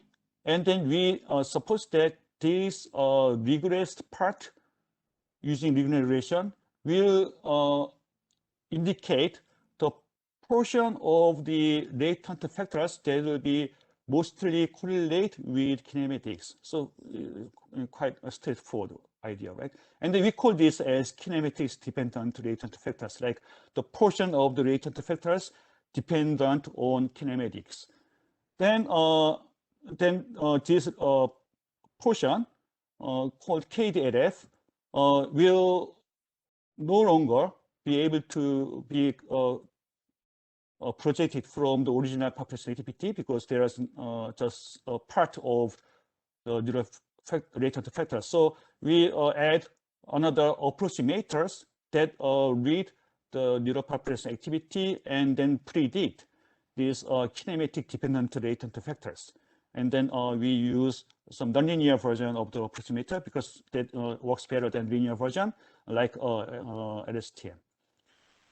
And then, so here is some example of how you can find these latent factors. So when we have these latent factors and correlate with kinematic variables, and in the bottom left, the correlation, and we show the correlation in color code, and the correlation is low. But when you extract these kinematics dependent latent factors in the middle below, then they show high correlation with kinematics and naturally. But then when we predict these latent kinematic dependent latent factors from neural population activity directly, then that predicted output also shows the high correlation with kinematics. So we we expect that these kinematic dependent latent factors will give us some good neural representations for motor decoding. So we try to apply this to the existing data in monkeys with 3 different data sets in 3 different monkeys with 2D movement or 3-dimensional movement. And then also let me introduce this JPCA idea that shows the dynamics of the neural state trajectory.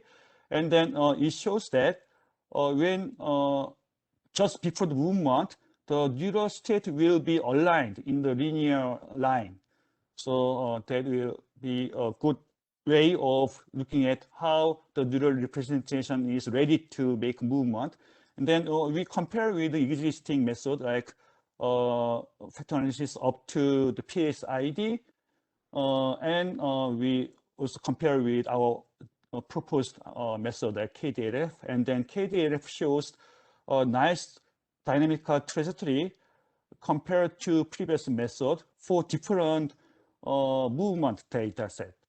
And even if you look at this, the last one, the three-dimensional movement, reaching movement, and then only the KDLF seems to show the smooth and nice neural trajectory, and also the neural state just before movement seems to be aligned linearly using KDLF other than other method.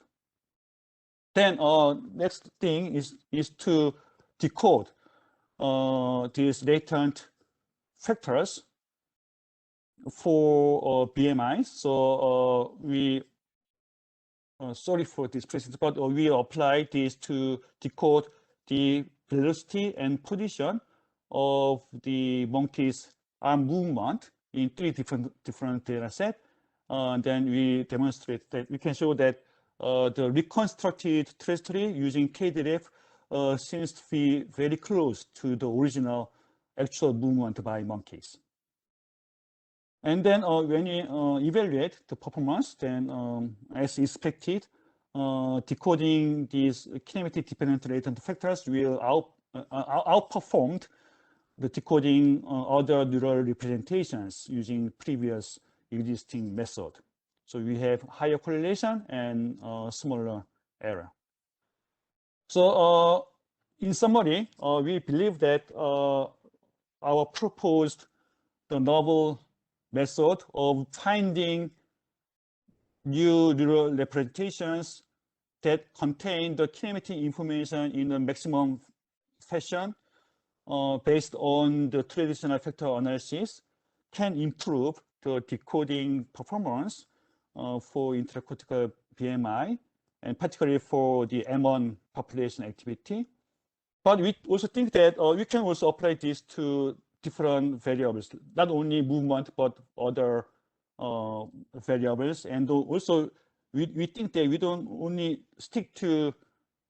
to stick to factor analysis, but we can also explore other unsupervised way of finding the latent variables. And then, but as you can see that we haven't incorporate some dynamical system idea into these kinematic dependent latent factors. So we will work on applying these dynamical systems and then see if this incorporation of dynamical system will help us to find better neural state and better neural representation. And I'd like to thank our colleagues and my funding agency. And I'd also like to thank my lab members. And thank you. Thank you, Phil, for your work. Is there any question from the panelists? You can unmute your mic and ask a question.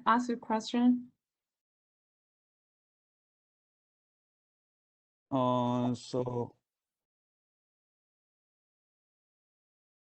yeah, I can take a look at the question window, and seems like there's no question right now. I want to ask one question. I think it's very important to examine the neural population in terms of some latent state of the brain and how it changes over the time.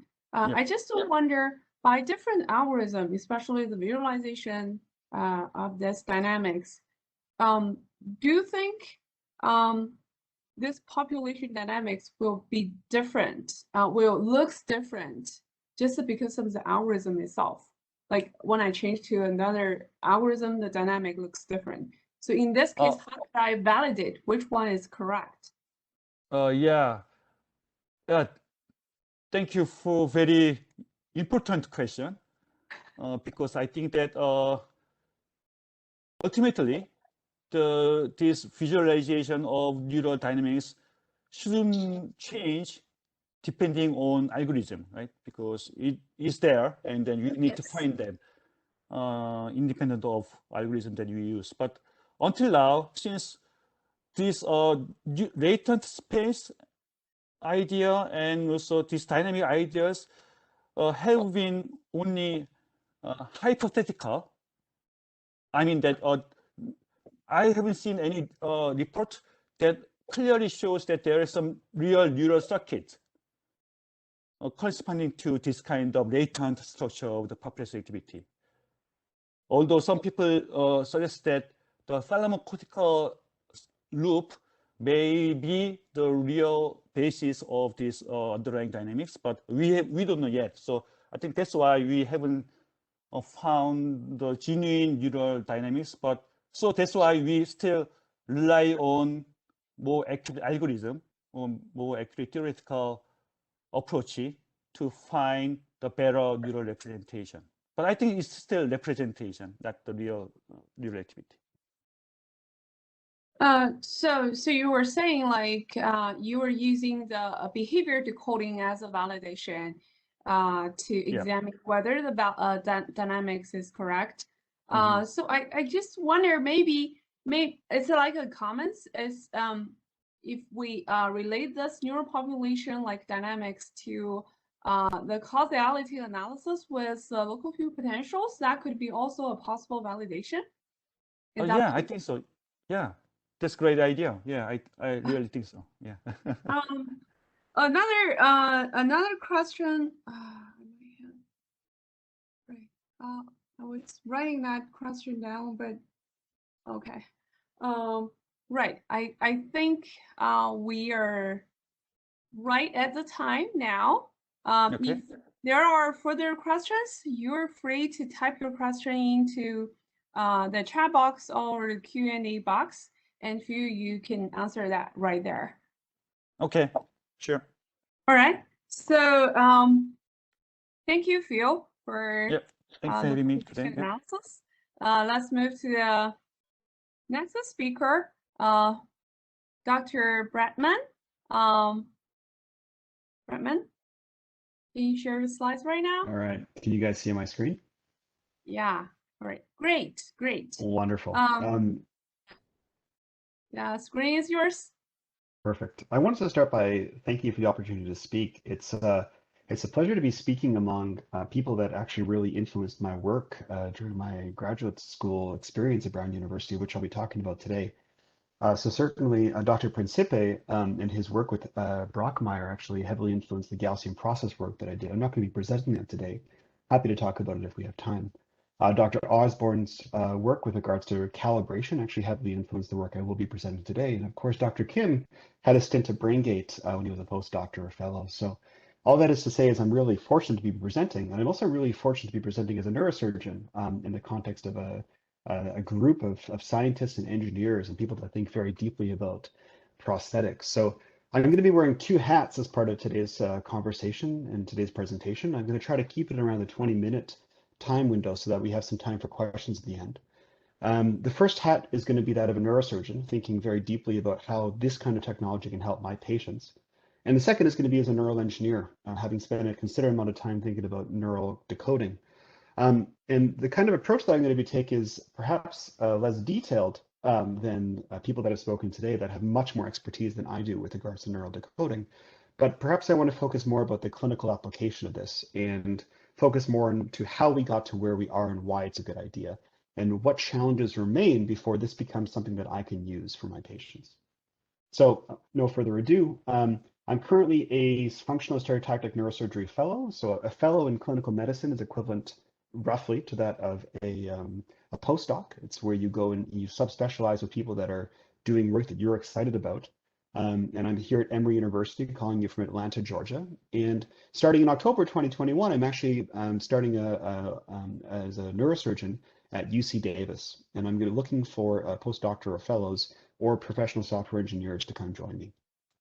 So I have no disclosure for today's talk. So to get started, if you're like me, then the most important thing you did this morning when you got up was to reach for a cup of coffee. Now, I know not everyone likes coffee. Some people prefer tea, but I'm a coffee man. And so as it turns out, this critical thing that we need to do every day, or at least I do if you're caffeine addicted, is something that is very complicated, right? You have to have the volition to interact with your environment. You have to see where that cup is in space. You have to be able to reach out with your arm in a series of complicated and fascinatingly complex movements to be able to reach that cup of coffee before you can enjoy it. But it turns out there's a large population of people out there with strokes or limb loss and cerebral palsy, multiple sclerosis, and so forth. These are people that want to interact with their environment, people that retain the volition, the desire to interact, but for a variety of reasons they can't. It's because the connections from their brain to their arms aren't working properly.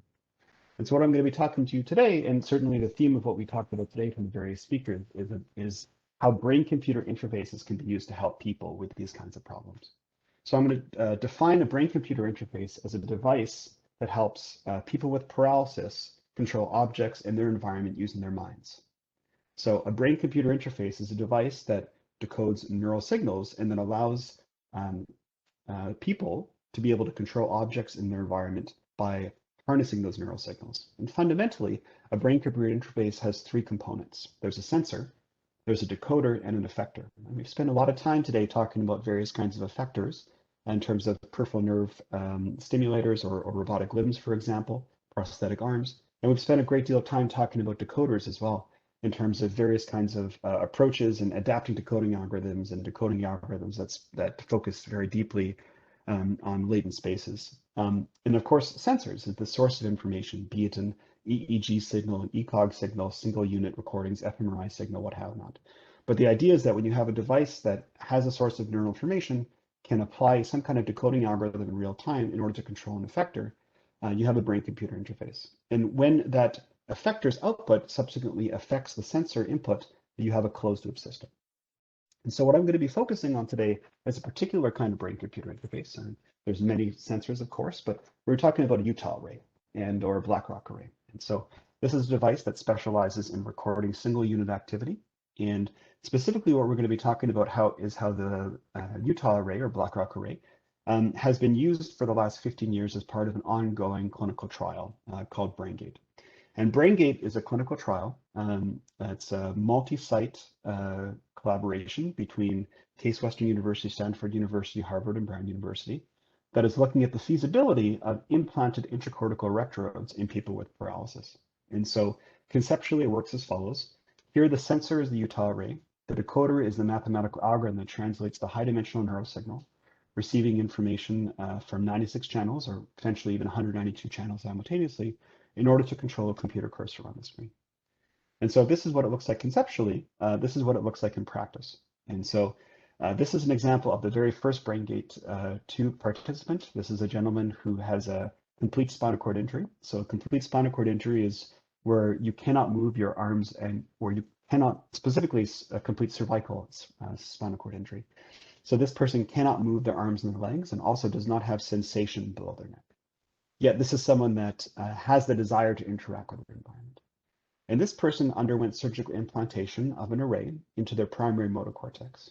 So just to briefly walk you through the components of what's going on, here the sensor device is actually implanted into the primary motor cortex, and the signals are sent from this gray box that sits on the participant's head to a series of computers. Those computers then perform the real-time decoding algorithms. And then finally, the effector is the computer mouse that's presented on the computer screen. And the idea is by intending to interact with their environment, we can decode the person's signals in real time and allow them to effectively communicate using a mouse. So what I want to start by showing you is how this kind of technology can be used as a point-and-click communication strategy. So this is a video that's put up by the Stanford Consortium as part of the Braingate clinical trial. And what we have is a person who has ALS. They have a limited ability to be able to move their arms and their legs, and certainly are dependent on others for their everyday needs, such as feeding themselves and clothing themselves. And this participant, she underwent a implantation of a array into her primary motor cortex. And what you can see here is that she's actually using her attention to move her hands as a source of neural information that is then decoded in real time, which allows her to communicate using a cursor on a screen. So the imagery that she's using in this case, and I want to point out that this is something that she chose and she found was intuitive, is that she's imagining using her right hand to control a trackpad. So much like you have like a Mac product where you can use a trackpad to move your finger around. That's the mental imagery that she's using. And then to select a cursor, to select something on the screen, she's imagining squeezing her left hand. So here we have a dominant implant recording putative neurological signals from both sides of the body, and we're using intuitive imagery to be able to restore communication. And what I hope you appreciate is that she is answering a free text question, and we are monitoring her correct characters per minute, and she's communicating somewhere in the order of 35 to, at this point, about 35 correct characters per minute, simply by having the desire to interact with her environment. And so the next period I want to show you is actually how we can not only use this kind of setup for point and click communication, but also use it to control robotic limb. So a previous presenter showed a picture from this video, which I'm showing you right now. And what we have here is a woman with a brain stem stroke. So she's previously healthy, and then 15 years prior to this video being taken, she suffered a stroke in which she was no longer able to control her arms and her legs to the point of being able to take care of herself. She also underwent implantation of an array into her primary motor cortex on her dominant side. And what she's using is the imagery of reaching and grasping to be able to move this robotic limb using her thoughts. So again, someone who is paralyzed has a device that's implanted into their brain. We're decoding their signals in real time and allowing her to be able to pick up this cup of coffee and eventually bring it towards her so that she can take a delicious sip. I really enjoy watching this video, and because it reflects the first time that she's able to have a drink of a cup of coffee for the first 15 years after her devastating neurological injury. That smile gets me every time. I love it. So you may be asking, why did we think it was a good idea to do this? How did we get to the point of actually having a clinical trial that's investigating the feasibility of using these kinds of devices? And this paper was actually alluded to by a previous presenter as well, which I'm going to talk about in a little bit more detail, which is Georgopoulos and colleagues' canonical paper published in the 80s talking about cosine tuning of neurons. And forgive me if this is something you're familiar with. Perhaps it was a good refresher to go back to the basics in the literature, or if you're seeing this for the first time, I wanted to walk you through this experiment. And so the idea is you have a non-human primate that is trained to move a manipulandum to one of 8 different targets on the screen. So specifically, the monkey's non-human primate is trained to move to one of 8 different targets according to a visual indication. And when they arrive at that target using this 2-dimensional manipulandum, they're provided a juice reward. And so A provides you the schematic, B shows you a picture of what it's actually like to use the system, and C shows you the results of many kinematic trajectories as the monkey moves the manipulandum to one of 8 different targets on the screen. And so what we're going to do as part of this setup is we're going to implant electrodes into the primary motor cortex and ask the following question. What is the firing rate of a particular neuron as a function of direction of movement? Right? So we know we're moving to 8 different directions. I want to record the firing rate of one specific neuron that I've recorded using a fine microwire. And the answer is I get something like this. Right? I seem to have some relationship between the direction of movement and the firing rate of this particular neuron.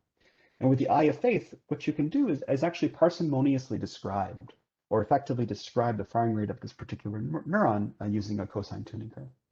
By using a cosine tuning curve, you now have a direction of movement, you have an amplitude of movement, and you have a phase offset.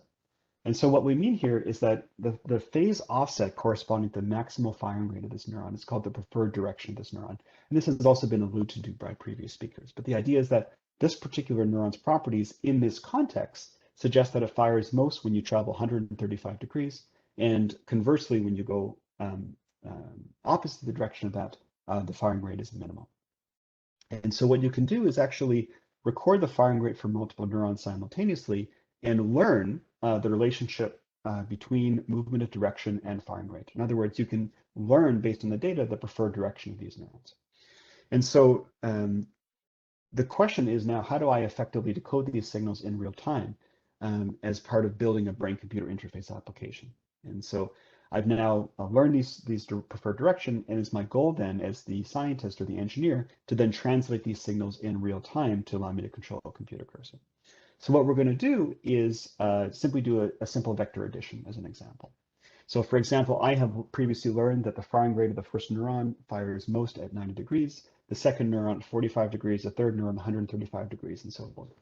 And what I'm going to do is perform a vector addition. So when I see the firing rate of 5 for the first neuron, I will add a vector of length 5 going upwards. When I see the next neuron firing at rate 1, I add a vector at 45 degrees of length 1. and so on and so forth. And in so doing, I'm able to come up with a representation from my population of neurons that I've decoded that provides my best guess of what the population is doing at this particular time, which in this case happens to be 135 degrees. And so what I can do is incorporate the information from my previous time step into my current time step. And so the way I'm going to approach that from a technical perspective is by implementing a Kalman filter. Basically, I'll have a Bayesian approach by incorporating my previous best guess with my current representation and taking the direction of the actual kinematics of the cursor I'm trying to decode as my latent state. Said another way, for people that may not be familiar with a Kalman filter, is that I want a very principled way to incorporate the previous information that I've collected in terms of where I think the monkey's trying to go with my current position, my current best guess of where the monkey's doing. And there is a mathematical framework called a Kalman filter that allows you to combine those informations in a principled way and come up with your best guess according to some modeling assumptions. And the reason that's important is because you may, because you're dealing with single unit recordings in the brain, you may end up having some quite noisy signals on a time-by-time basis. So for example, suppose you're recording the neural output in a 10 millisecond or 20 millisecond interval. You may have some seemingly nonsensical data that you decode at any particular 20 millisecond bit interval simply because it doesn't make sense within the context of what you're trying to do. So if the task is reaching, for example, a cup of coffee I was talking about earlier, as I reach, I have a very fluid movement that moves towards my particular target. Yet if I were to decode a 20 millisecond time interval that I actually wanted to go the opposite direction, that wouldn't really make sense in context, but being able to smooth that information over several time intervals may indeed reflect that. Or it actually would allow me to reflect a change in directions, having acquired my cup of coffee, actually to be able to bring it towards me. And so this is the principle over which the coding algorithms work that I previously showed you, both in the woman with ALS, who was communicating using point and click decoding, and also about the woman with the brainstem stroke, who was using a robotic limb to give herself a cup of coffee. And so much like Braingate, a clinical trial has been going on since 2006. Other sites, of course, have replicated and expanded this kind of work in a variety of ways.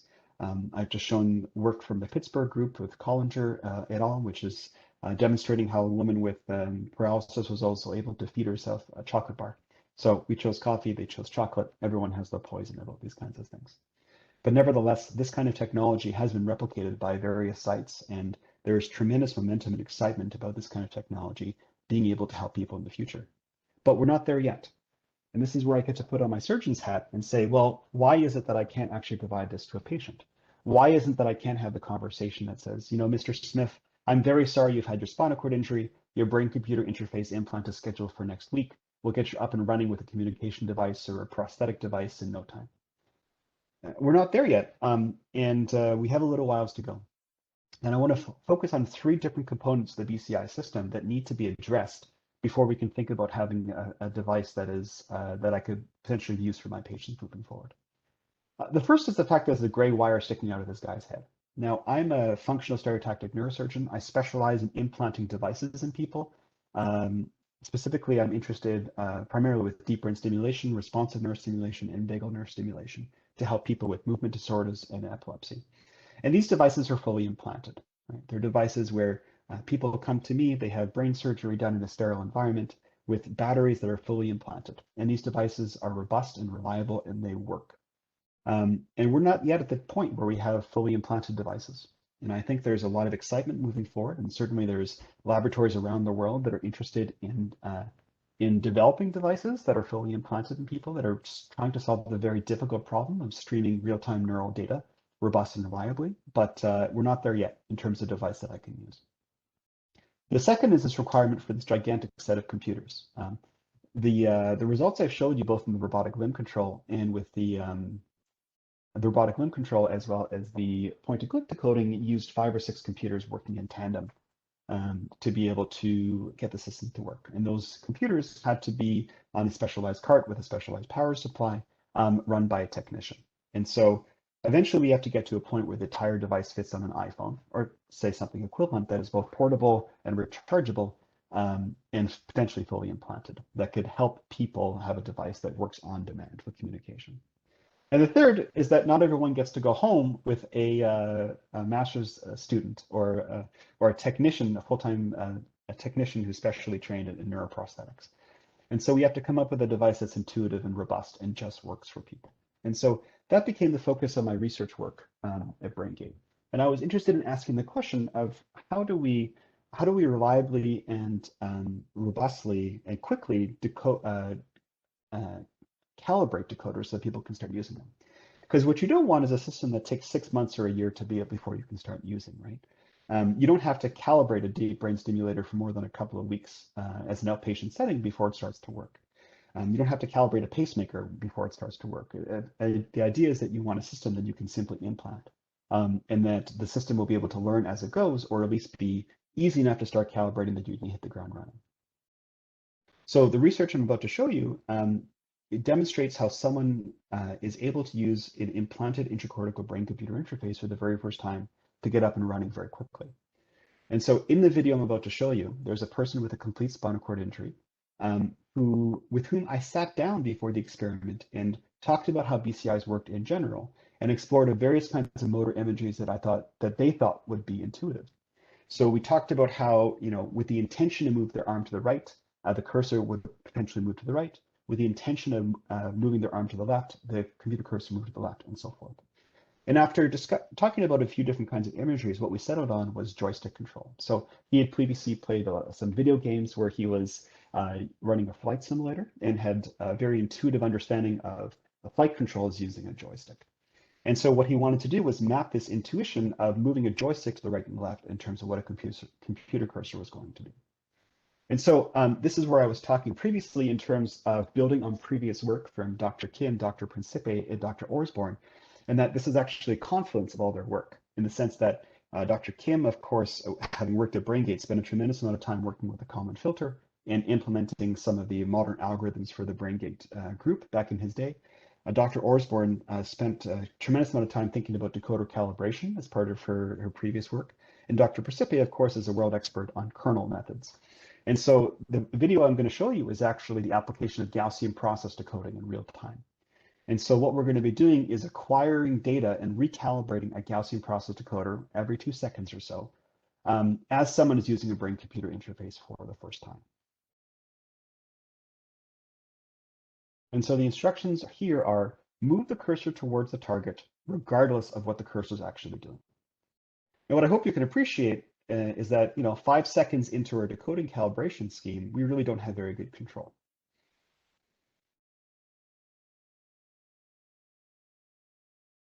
Then, by the time we start getting about 18 seconds after using the BCI system for the first time, there seems to be some appearance that he's in fact able to maintain some kind of control of the cursor.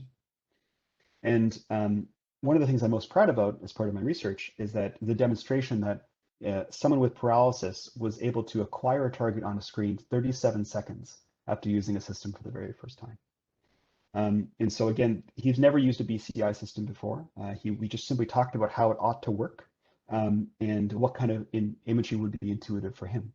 And in so doing, he was able to start acquiring targets. And I'll let this run for a few more seconds. And as he was acquiring targets, as the Gaussian process decoder had more and more examples of what kinematic activity was in various kinds of direction, his quality of his decoding performance improves.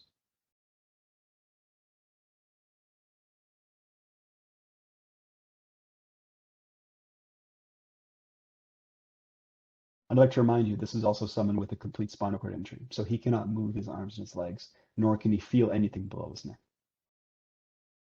And so 90 seconds into decoding, he now has reasonable reasoning decoding performance, certainly not state-of-the-art as shown by others, but certainly not bad for using it for the first time. What I'm going to show you is a summary figure from the video we just showed you. I talked about the common filter. I talked about a decoding algorithm using Gaussian process decoding. As part of my previous work, I actually validated that this method of rapid calibration decoding works on both decoding algorithms, both the GP decoder as well as the common filter. And I demonstrated that it takes about 3 minutes to get up and running to get the state-of-the-art performance. And I was able to replicate this in 3 people, all of whom had complete spinal cord injuries. I talked briefly about various kinds of imageries as well. And we talked about joystick imagery, as which one I just showed you. But we also talked about imageries that also be intuitive to him, specifically pointing with his arm, for example, imagining he was stirring a pot, like making some soup, for example, using his index finger on a trackpad and so forth. And regardless of the imagery that he used, he was actually able to acquire targets at the state-of-the-art performance. I'll briefly talk about some very exciting work that has come out in terms of motor cortex decoding. This is from Willett and colleagues with Jamie Henderson and Krishna Shenoy out in Stanford. But rather than having point and click control, Dr. Frank Willett's fantastic idea was actually directly to decode the intention to write individual characters. So the bottom screen shows you point and click control from Pandharanath 2017. Previously, some of the highest quality, if not the highest quality, or the fastest bit rate, communication prosthetics that have been demonstrated. And you can see the comparison in terms of the decoding, the speed and accuracy of decoding that you get by simply decoding letter by letter in the upper screen. So here, again, this is the same person we just showed you the video with the rapid calibration video. Here he is attempting or imagining writing particular letters with his right hand, and we are inferring using a recursive neural network what letter he's trying to write such that we can allow an effective communication strategy. So ideally, I'd like to get to a point where I say, Mr. Smith, I'm sorry you've had a spinal cord injury, but your implant is scheduled for next week. We have a fully implanted wireless device that works reliably and robustly the first time you want to use it. Perhaps with an external computer, something of the size of an iPhone that would allow someone, say with an amputation, controlling a prosthetic device to get up and go. We're not there yet, but the future is bright. And I hope I outlined some things that have to be addressed before we can get there. This research, of course, is complicated and doesn't happen in isolation. The work involved mathematicians, engineers, neurosurgeons, neurologists, physiologists, of all kinds of levels of training to come together to make this work at multiple sites. And so I was very privileged to be able to spend time at Brown University during my residency training. And I'm actually looking forward to starting up my own BCI laboratory at UC Davis in the fall. My interests are moving from motor cortex decoding, and I'm interested in doing some speech decoding, direct speech decoding in people with poor houses. Thanks very much. I'm just going to minimize my PowerPoint presentation and happy to take some questions.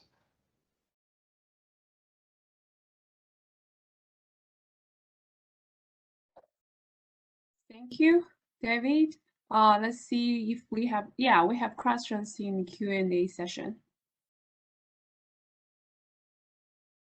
Do you see the question or? So the first question is, how long can the implanted array stay in the primary motor cortex functioning correctly and without a harmful influence? Okay, so as I talked about, the Braingate clinical trial is currently ongoing. I can say it's been going for the last 15 years.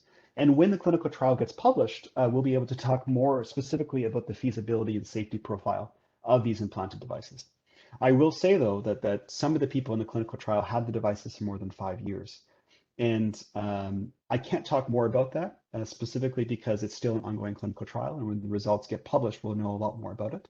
But suffice it to say that the clinical trial is very heavily monitored by the FDA.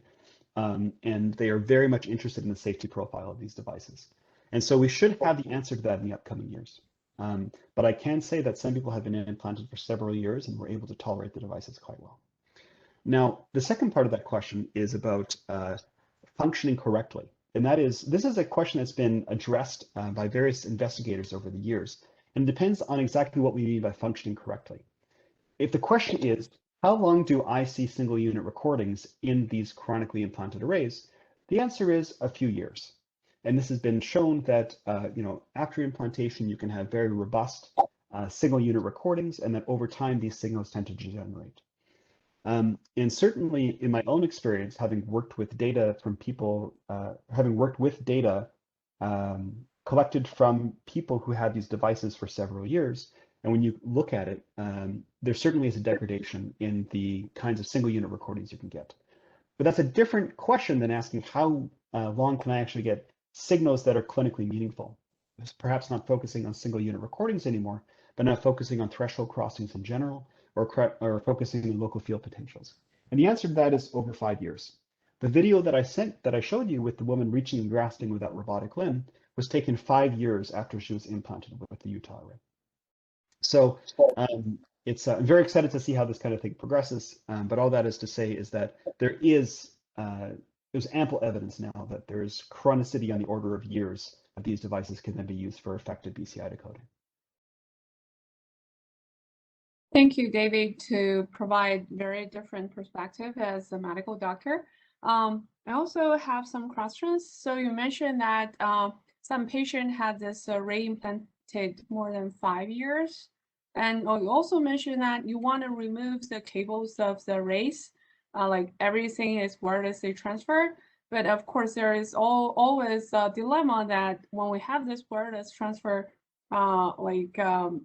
approach, the bandwidth of the signals is always like limited.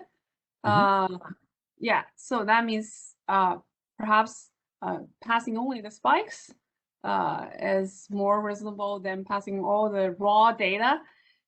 But will that be a problem for like a long-term available recording for this BMI? Yeah, that's a great question. So I'm just going to rephrase that in a particular way. Gosh, we have all this brain information that we're recording in real time, and solving the problem of wireless transmission of real-time signals is hard. So there's two approaches we can take. The first is we don't know what's important. We don't know if single units are important or LFPs are important, some other signal characteristic that we haven't discovered yet. Let's just send everything. And that's the approach of Artur Nurmiko and David Borton at Brown University. They've developed a fully implanted wirelessly charging device that can stream 30 kilobytes per 30 kilohertz samples over 96 channels wirelessly in real time. And so that's certainly a fully implanted device that's been developed. People are very excited about potentially being able to use that in people. It's coming down the pipeline. I don't have a sense in terms of when it's going to happen, but certainly David Borton and Artur Nurmiko and their collaborations with the Wyss Institute in Europe, as well as Brown University, are trying their best to bring this to fruition, but it's not yet ready in people. The second approach is to say, listen, we don't need a 30 kilohertz signal, broadband signaling over 96 channels in real time. You know, there's no reason to be transmitting 6 megabytes a second worth of data. Let's dramatically decrease that bandwidth. And the answer is what Neuralinks is trying to do, which is come up with onboard feature extraction to be able to do wavelet identification in real time and transmit signals on the order of kilobytes per second, as opposed to 6 megabytes per second. I think the jury's still out in terms of what would be more effective in terms of a decoding methodology. As a surgeon, I'd be happy to implant either. Certainly, I can say that from what I've seen, the physical footprint of the broadband signal, which is not only a more difficult engineering problem, but is much bigger and has greater heating concerns than, let's say, a device that does a lot more onboard computing and transmitting that. That being said, it's unclear to me which would be more effective as coming up with a clinically useful or reliable device. Certainly, there are examples of other devices that do real-time onboard computations that are currently clinically available. As I alluded to earlier, there's responsive neurostimulation, deep brain stimulation, and vagal nerve stimulation, all three of which, and the newest models, can perform closed-loop signal identification and stimulation for clinical therapeutics. So the future is bright, but we're not there yet. Right. Thank you very much for your comments. And because of the time, we probably need to move to the next speaker, Professor Song Dong from USC.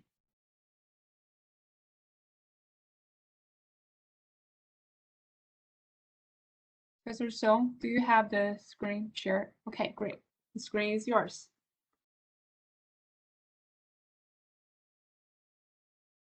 So we already heard a lot about motor prosthesis today.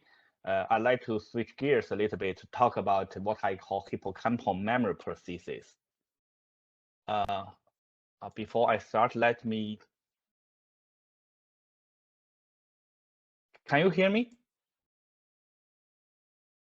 Yes, we can hear you, but we cannot see you. Oh, okay. Let me turn.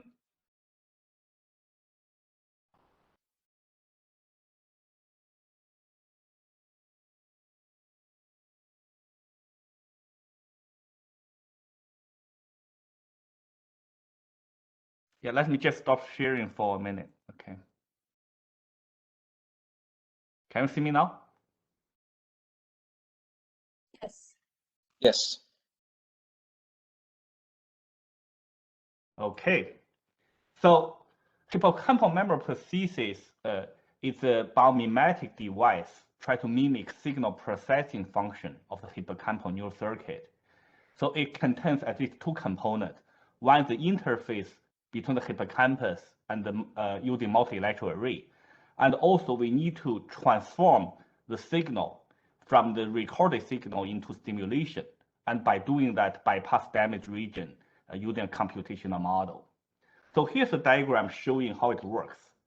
So if the hippocampus is intact, like in normal human being, short-term memory is formed in neural representations and being processed by the hippocampus to generate long-term memory. And if the hippocampus is damaged, the patient can still have intact short-term memory, but it can no longer generate a signal that is necessary for forming the long-term memory. And as a consequence, the patient will lose the ability of forming new long-term episodic memories, just like what happened in Alzheimer's disease patients or brain injuries. And our approach is trying to use this biomimetic model to record from upstream region of the hippocampus, transform the input signal into the appropriate stimulation patterns that contains the memory information, and stimulate or write in that information back to the hippocampus, to the downstream region. And by doing that, we can bypass the damaged hippocampal region, reinstate the signal transmission, and hopefully restore the episodic memory function lost in injuries and diseases. So that's the idea. So this is different from the currently using deep brain stimulation in certain ways. So they have some common features. For example, they are both implantable device, both using electrical stimulation to cortical regions. But the fundamental difference is that DBS is doing neuromodulation based on somehow unclear mechanisms. So it relies on a largely functioning but malfunctioning brain region to modulate the brain function. And on the other hand, in the cortical prosthesis, we are trying to restore the lost function based on the fundamental neuroscience principle like neural encoding and re-encoding. And in terms of stimulation pattern, DBS is using single channel stimulation, highly synchronized and very high intensity. Obviously, in those patterns that you shown on left, you see on left, there's no memory information encoded in those stimulation patterns. And by contrast, in the cortical prosthesis, what we try to do is write in the neural code stimulation pattern using multiple channel asynchronous and low intensity stimulation. And this is also very different from the sensory prosthesis or the motor prosthesis you heard a lot about today. In sensory prosthesis, the transformation is from input signal, the sensory signal, into the internal representation, which are the spatial temporal patterns of spikes. And in the case of the motor prosthesis, the modeling goal is really to decode the spatial temporal patterns into movements like those external variables. And since hippocampus is a very internal, deep brain structure, both input-output signals are spatial temporal pattern spikes. So the modeling goal is really describing the transformation of input spike patterns to the output spike patterns. And we formulate the model into a way using this input-output modeling approach. So the model should be able to describe this transformation and predict the output signal based on the ongoing input signals. So here's what the model looks like. We developed this model more than 10 years ago.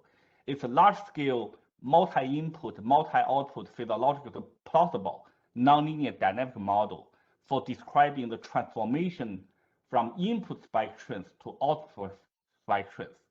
And in the hippocampus, we record input spikes in the C3 region and output spikes in the C1 region. So the model structure looks like this. It's a hybrid of magnetic model and input-output model. So it has some components. For example, there's a feed-forward Volterra kernel components describing the transformation from input spikes to the internal variable, which can be represented as now interpreted as the synaptic potential. And then it passes to a noisy threshold. The noise is for capturing the stochastic behavior of the neuron. And then the threshold will generate the output spike. And when the output spike is triggered, there's a feedback component, feedback into the internal variable. And all the model parameters are estimated from the simultaneous recorded input-output spike timings and output spike timings. So if you look at the internal structure, it's not that different from what you can observe from single neurons. That's why we call that a hybrid input-output model and the mechanism model structure. So we developed a lot of machine learning techniques to estimate the model. So here on the left, that's the model structure. So we use Laguerre expansion, which is the subspace method, to reduce the dimensionality of the model. We use regularized estimation to simultaneously perform model estimation and selection to achieve group level sparsity to avoid overfitting, so we can predict output spike accurately.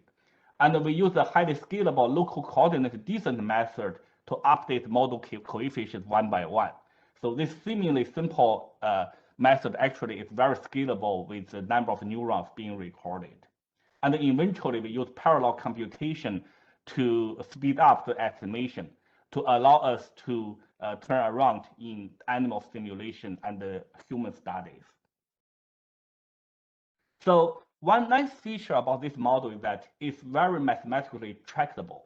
So if you look at the constant noise and the threshold, combine them, that's actually equivalent to a per-bit link function. So the whole model can be interpreted as a generalized Volterra model with a generalized linear model combined with Volterra model with specific per-bit link function. And it has a Wiener model structure. It has this Laguerre linear dynamics and polynomial static nonlinearity. And the output is a binary Bernoulli output distribution. And one nice feature about this model is that all model coefficients can be uniquely estimated from all the input-output timing. And the reason is that Volterra model actually expresses nonlinearity in a linear form. So the whole thing can be reduced to a general linear model. And as we know, general linear model has a strictly concave likelihood function, so there's no local minima. So every model parameter can be uniquely estimated just based on input-output data. And another feature of this model is that it's also biologically interpretable. If you calculate the Volterra kernels and transform it into response functions, they can be easily related to measurable new responses such as EPSP, IPSP, or pair pulse facilitation and depression functions, and also the baseline firing rate. So that's very different from the standard machine learning model, such as deep learning model. All the parameters cannot be related, but this one you can.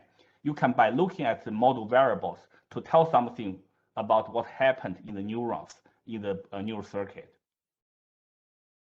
So we first test this model with animal tasks, and we trained the rats to perform a delayed non-metal sample task. So the animal was placed into a cage. In the sample phase, one of the two levers will be extended, and the animal need to press the lever to start the sample phase. And then the animal need to go to the opposite wall to nose poke another lever, and at the same time try to remember what the previous locations is. And when the light is turned off, the animal need to go back to the original wall when both levers, left levers and the right levers, will be extended.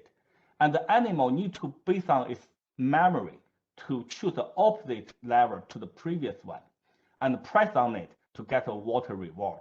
So we train animals to perform 200 or 300 trials like this in one session. And at the same time, we have simultaneous recording from C3 region, which is the input region, and the C1 region from the hippocampus.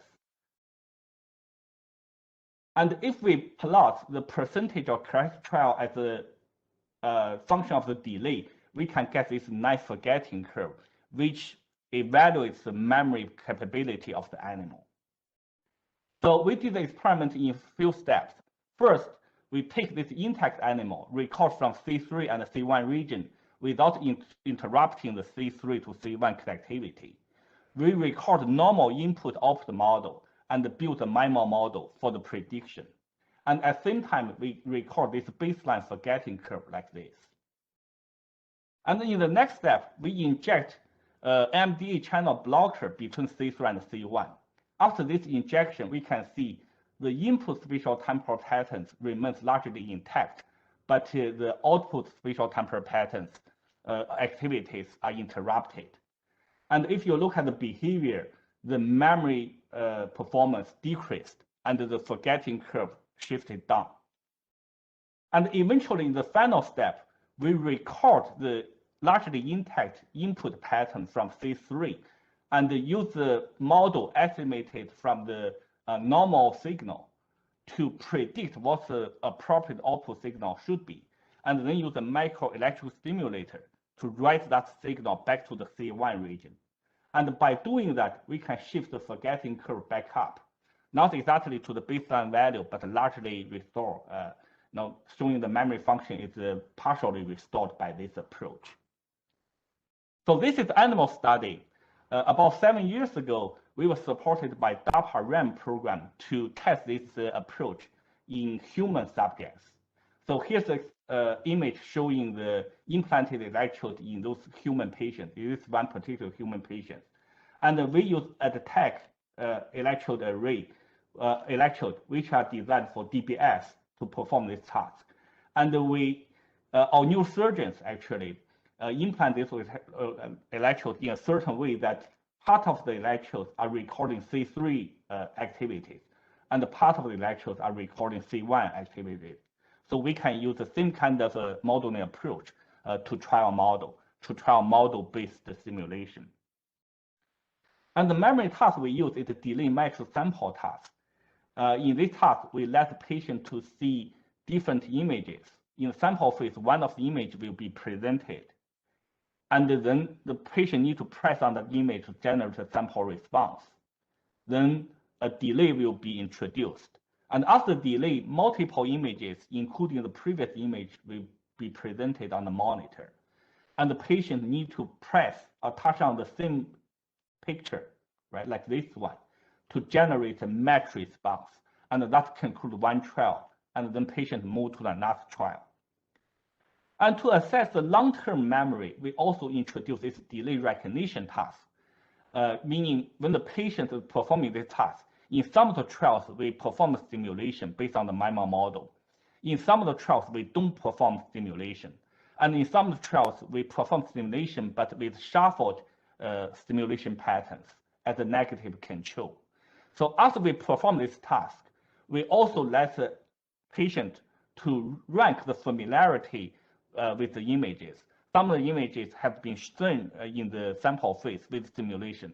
Some are not, some are normal images. And by doing that, we can also evaluate how the simulation affects the patient's memory function after very long delay. Long delay here, I mean more than 45 minutes.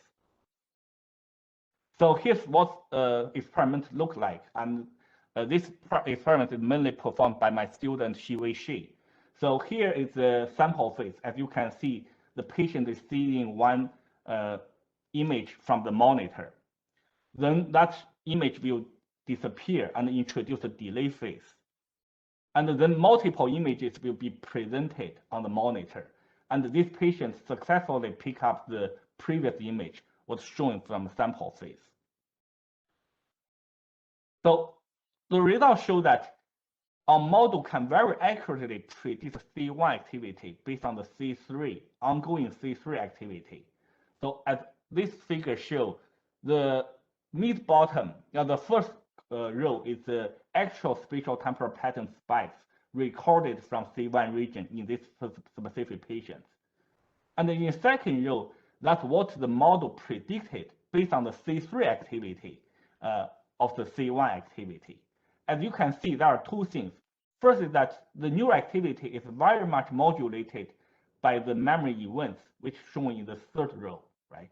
And they show different spatial temporal patterns, presumably representing different sample images the patient saw in the sample phase. And here's another example. Again, a lot of modulation of the neural activity by the image, by the memory events, and also very accurate prediction of the model based on the C3 activity. And then we perform the same MIMO model-driven stimulation. What we saw is that if we don't stimulate, we have this baseline value.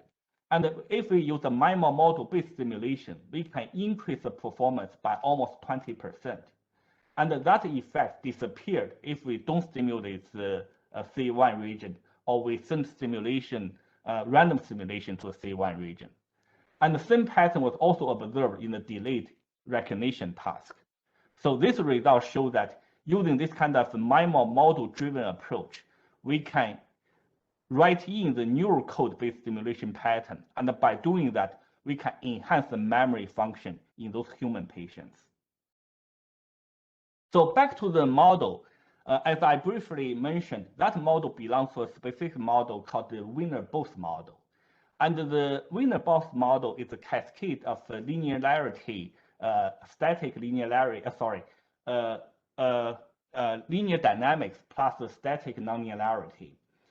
And in the Volterra approach, the nonlinearity is expressed in a quadratic form or polynomial form, depending on the orders of the Volterra kernel. And there are many ways to extend the MIMO model to include more arbitrary nonlinearity. One approach is actually developed by Yiwen in her group. And the idea is after the linear filter, add another multi-layer perceptron, which can theoretically capture arbitrary form of the nonlinearity. And another approach is developed by my student Brian Moore. And the idea is combining the convolution and the convolution neural network with this model. So this model becomes a non-Wiener-Bose model because it's not 2 layers of linear dynamics and the nonlinearity, but all the dynamics and the nonlinearity are interleaved in this convolutional neural network structure. So those two model structures hold the promise of capturing even more complex, even more complicated nonlinearity that can be observed in the neural system. So that's a MIMO model. So what the MIMO model does is actually predict the spatial temporal activities of one region based on another region. So in other words, it's a point process time series regression model. So when we apply this model, we predict output signal without explicitly decoding what's embedded signal. And at the same time, we are also developing what we call memory decoding model, which is the point process classification model. And the model goal is to take spatial temporal patterns of spikes and try to decode what kind of memory information is in that patterns. Okay. So it's a very challenging model task for a variety of reasons. First, the input space is highly dimensional because of the number of neurons and the high temporal resolution of spikes. And also, if you want to reduce the temporal resolution by adding some features, that's unknown optimal temporal resolution of those features. And on the output side, the output dimensionality is also super high because of the number of features, the images can contain a large number of image features or categories. And this dimensionality is also unknown. And in the end, to make the things even worse, in human studies, the number of sample size is always small. So as you can see here, on top, that's a traditional machine learning decoding model. You have a lot of data. You have a relatively lower dimensional space for input and output. And then you can estimate this coefficients, vector or matrix, which is much smaller. But what we see is that we have very small sample size, but we have very high dimensional input data and output data. And the coefficient space we need to estimate is super high. And our solution is we use sparse logistic regression classifiers to solve the underdetermined classification problem.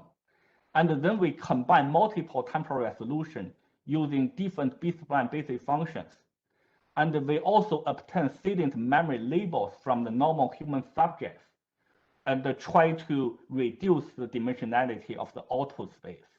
And eventually, we combine ensemble classifier using bagging and stacking methods to reduce the model estimation variance and allow us to avoid overfitting. So here's the solution. And here's what the model structure looks like. So those are the input spatial temporal patterns. We're using bagging to reduce estimation variance. We use B-spline basic functions with different temporal resolutions to capture different features.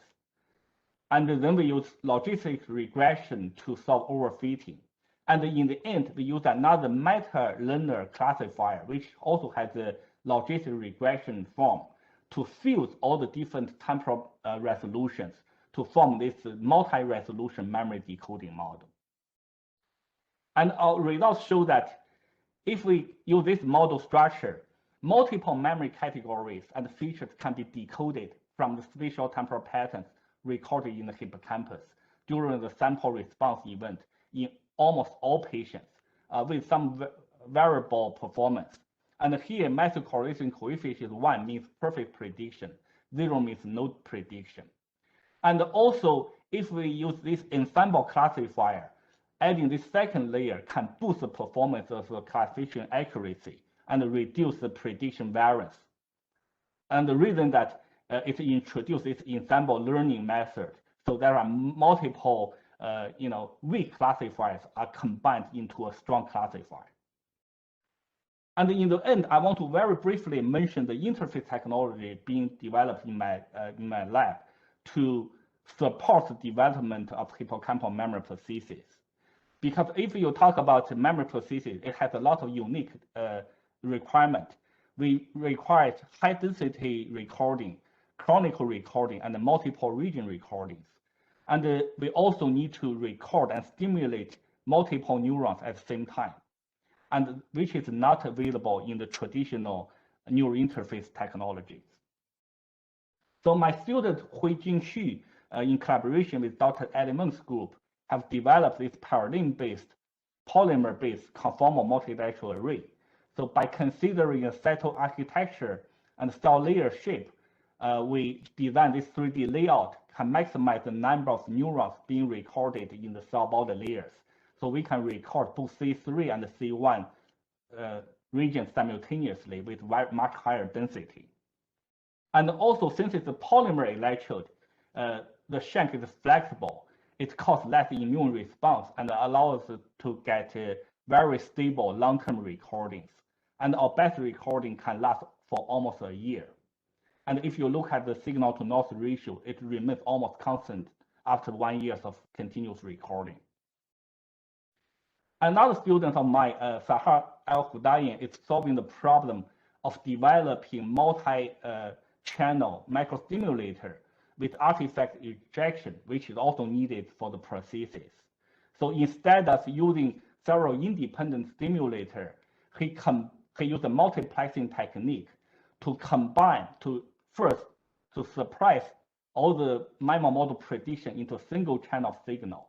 And then you multiplex all those channels into different stimulation electrode and recover that stimulation pattern.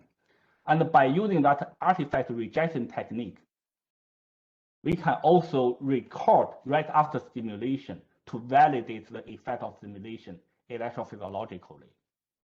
And in the end, we also improve the surface property of the electrode by using this platinum iridium coating to reduce the impedance and allow us to record and stimulate with microelectrode for single neural activities simultaneously. And in the end, our ultimate goal is to try to develop this multi-region large-scale recording and stimulation in different species. So we were recently awarded this NIH U24 award to start this Pi Foundry. And in this Pi Foundry, we are developing multiple electrode designs for different animal species, such as mouse, rats, and non-human primates, for both cortical and subcortical recordings.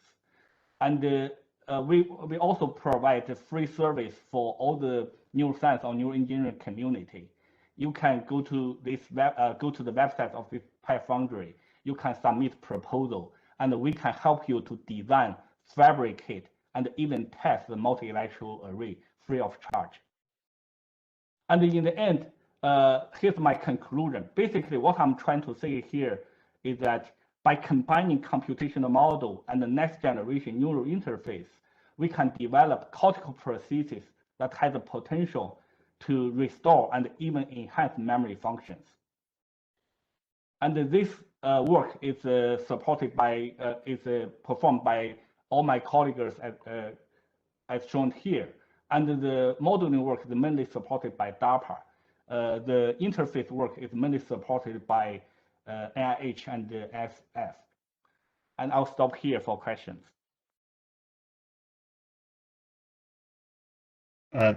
Dr. Song, that was a terrific talk. I really enjoyed that.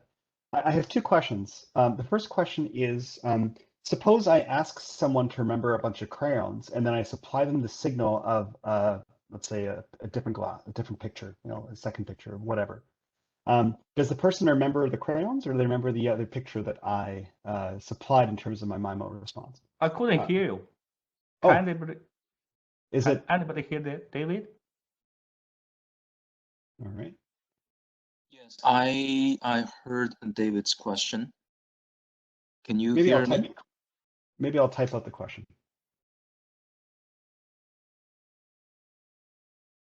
Can you hear me?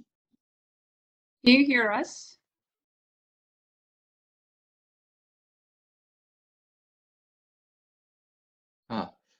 I think Don cannot hear us.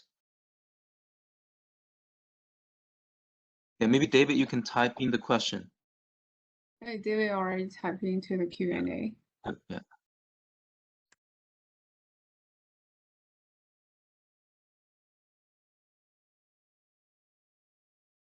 So Don, you have a question already in the actually two questions from Arash Arami.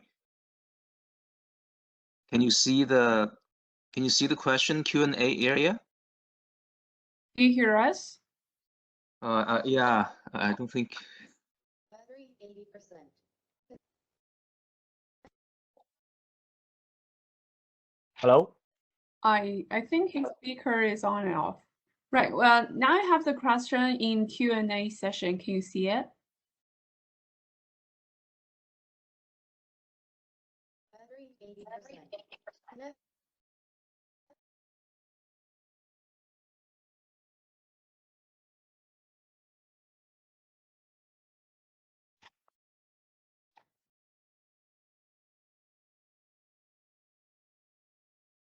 I think Don has some connection issue. Now I can hear you. Now I can hear you. All right. Okay. Do you see the question in the Q&A session?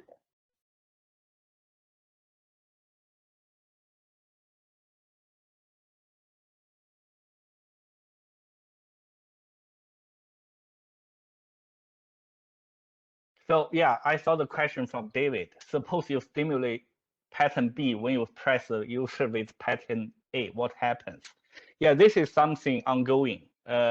So we are trying to design, right, specific stimulation pattern based on that memory decoding model, which I didn't show today. And that's an ongoing project. It's obviously a very interesting task to perform. And the idea is since different images or different memory image categories, they generate different spatial temporal patterns, right? So if we can design stimulation pattern based on that pattern, that's potential to write in specific information to either enhance the same category image or surprise the recognition of different categories. So it's still too early to tell the results, but that's something we are trying to do.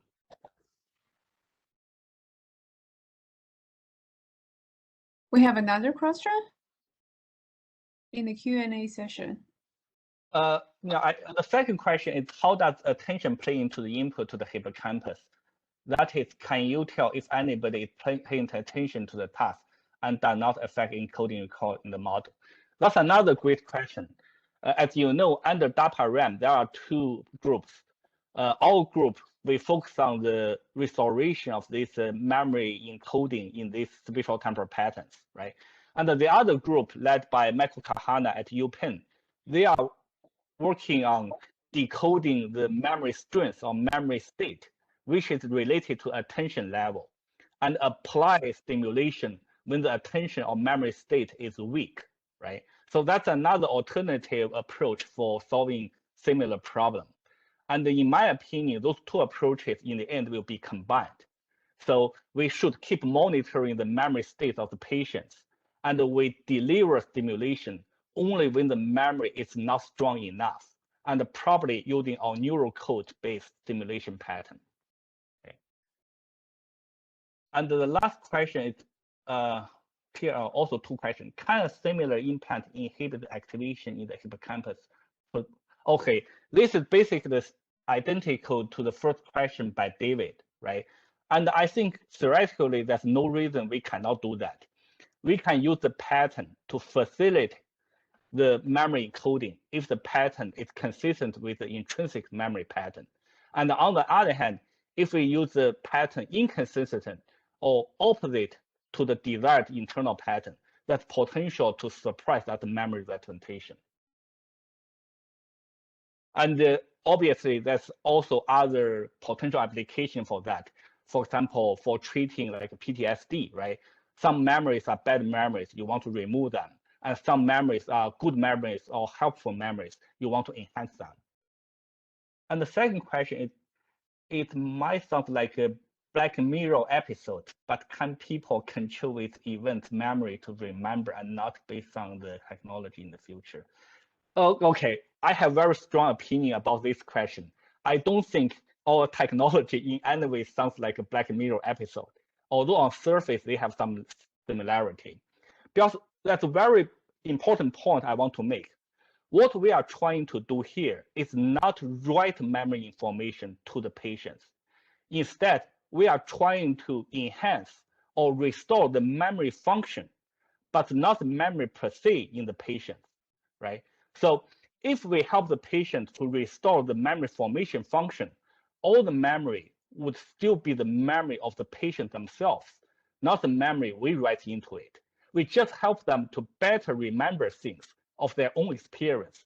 We are not trying to write false memory or to damage their memory function. So that's a very important distinction. Thank you, Dong. I also have two short questions. The first one is that when you predict the CA1 activity very accurately, do you want to give, you mentioned that you give the stimulation independently on each channel. So consider that the channel has neighborhood, areas. Would that, in fact, would that something you want to avoid? Yeah, for sure. I mean, in ideal world, we want to independently manipulate every single neurons, right, without interfering each other. But in reality, that's not the case. So, but fortunately, what we are doing, so the distance between our channels is still pretty far away. And the microstimulation we are using is much, much lower than what we use in DBS. So I don't think we are interfering neurons from other channels. But at the same time, we are definitely stimulating more than single neurons we recorded, right? We are probably stimulating up to hundreds of the neurons in that small neighborhood, right? So we are basically relying on the correlation between the neural activities in a small population, in a small geometric region, right? And rely on the fact the activity in that small region is somewhat similar. And also the spatial temporal pattern for opposite patterns, for example, like the in red, the left pattern, the right pattern, they are just not dissimilar. They are all actually totally opposite if you look at those patterns. So that gives us the possibility of writing those patterns. We are not doing very subtle, right, stimulation as we hoped, and that's something I hope can be possible in future. Right, So we I have a see- last question, yeah, in the I Q&A. see another question from David. Can you comment on nonlinearity in hippocampal signals? How well does pattern A record momentum? Okay, that's a great question. So to be honest with you, we have developed non-stationary MIMO model, right, using synthetic data. That's a very long story, and I didn't mention anything about that modeling approach. But in all of our experimental study, we limit the experimental paradigm to make sure everything remains relatively stationary. For example, those rats performing the delay non-match sample task, they are all overtrained. Their performance remains stable. Their new representation remains stable over time. And in the human patients, those patients, we also let them to perform hundreds of trials, right, with same types of image to reduce the levels of non-linearity. But in reality, as you know, I mean, hippocampus, there's a lot of long-term plasticity into it, right? There's a lot of intrinsic non-linearity, and that's something we need to worry about in the future studies. So that's another gap between the current, proof of concept to what I would call clinical viable prosthesis, right? And that's something we need to solve, to make it real clinical viable. And can you class the memory pattern based on input types? So I think that's essentially what we are trying to do. We are classifying patterns based on binary labels, using, for example, like the image category or image features to reduce the space. So for every simulation, we make them a binary decision instead of worrying about, for example, we are not trying to differentiate between like a cat and the dog representation. We worry about whether it's animal or not, right? In that sense, it's a very crude kind of classification, but based on limitation of the number of neurons we can record and the modeling technique, that's probably the best we can do at this point. Thank you very much, Don, for your nice talk, and thank all the speakers for their fantastic presentation. I think we'll wrap it up right here because it's almost midnight for me, past that. And tomorrow we're going to have more speakers focus on the biomechanical and neuromodeling, and all audience and the participators are welcome and enjoy. All right.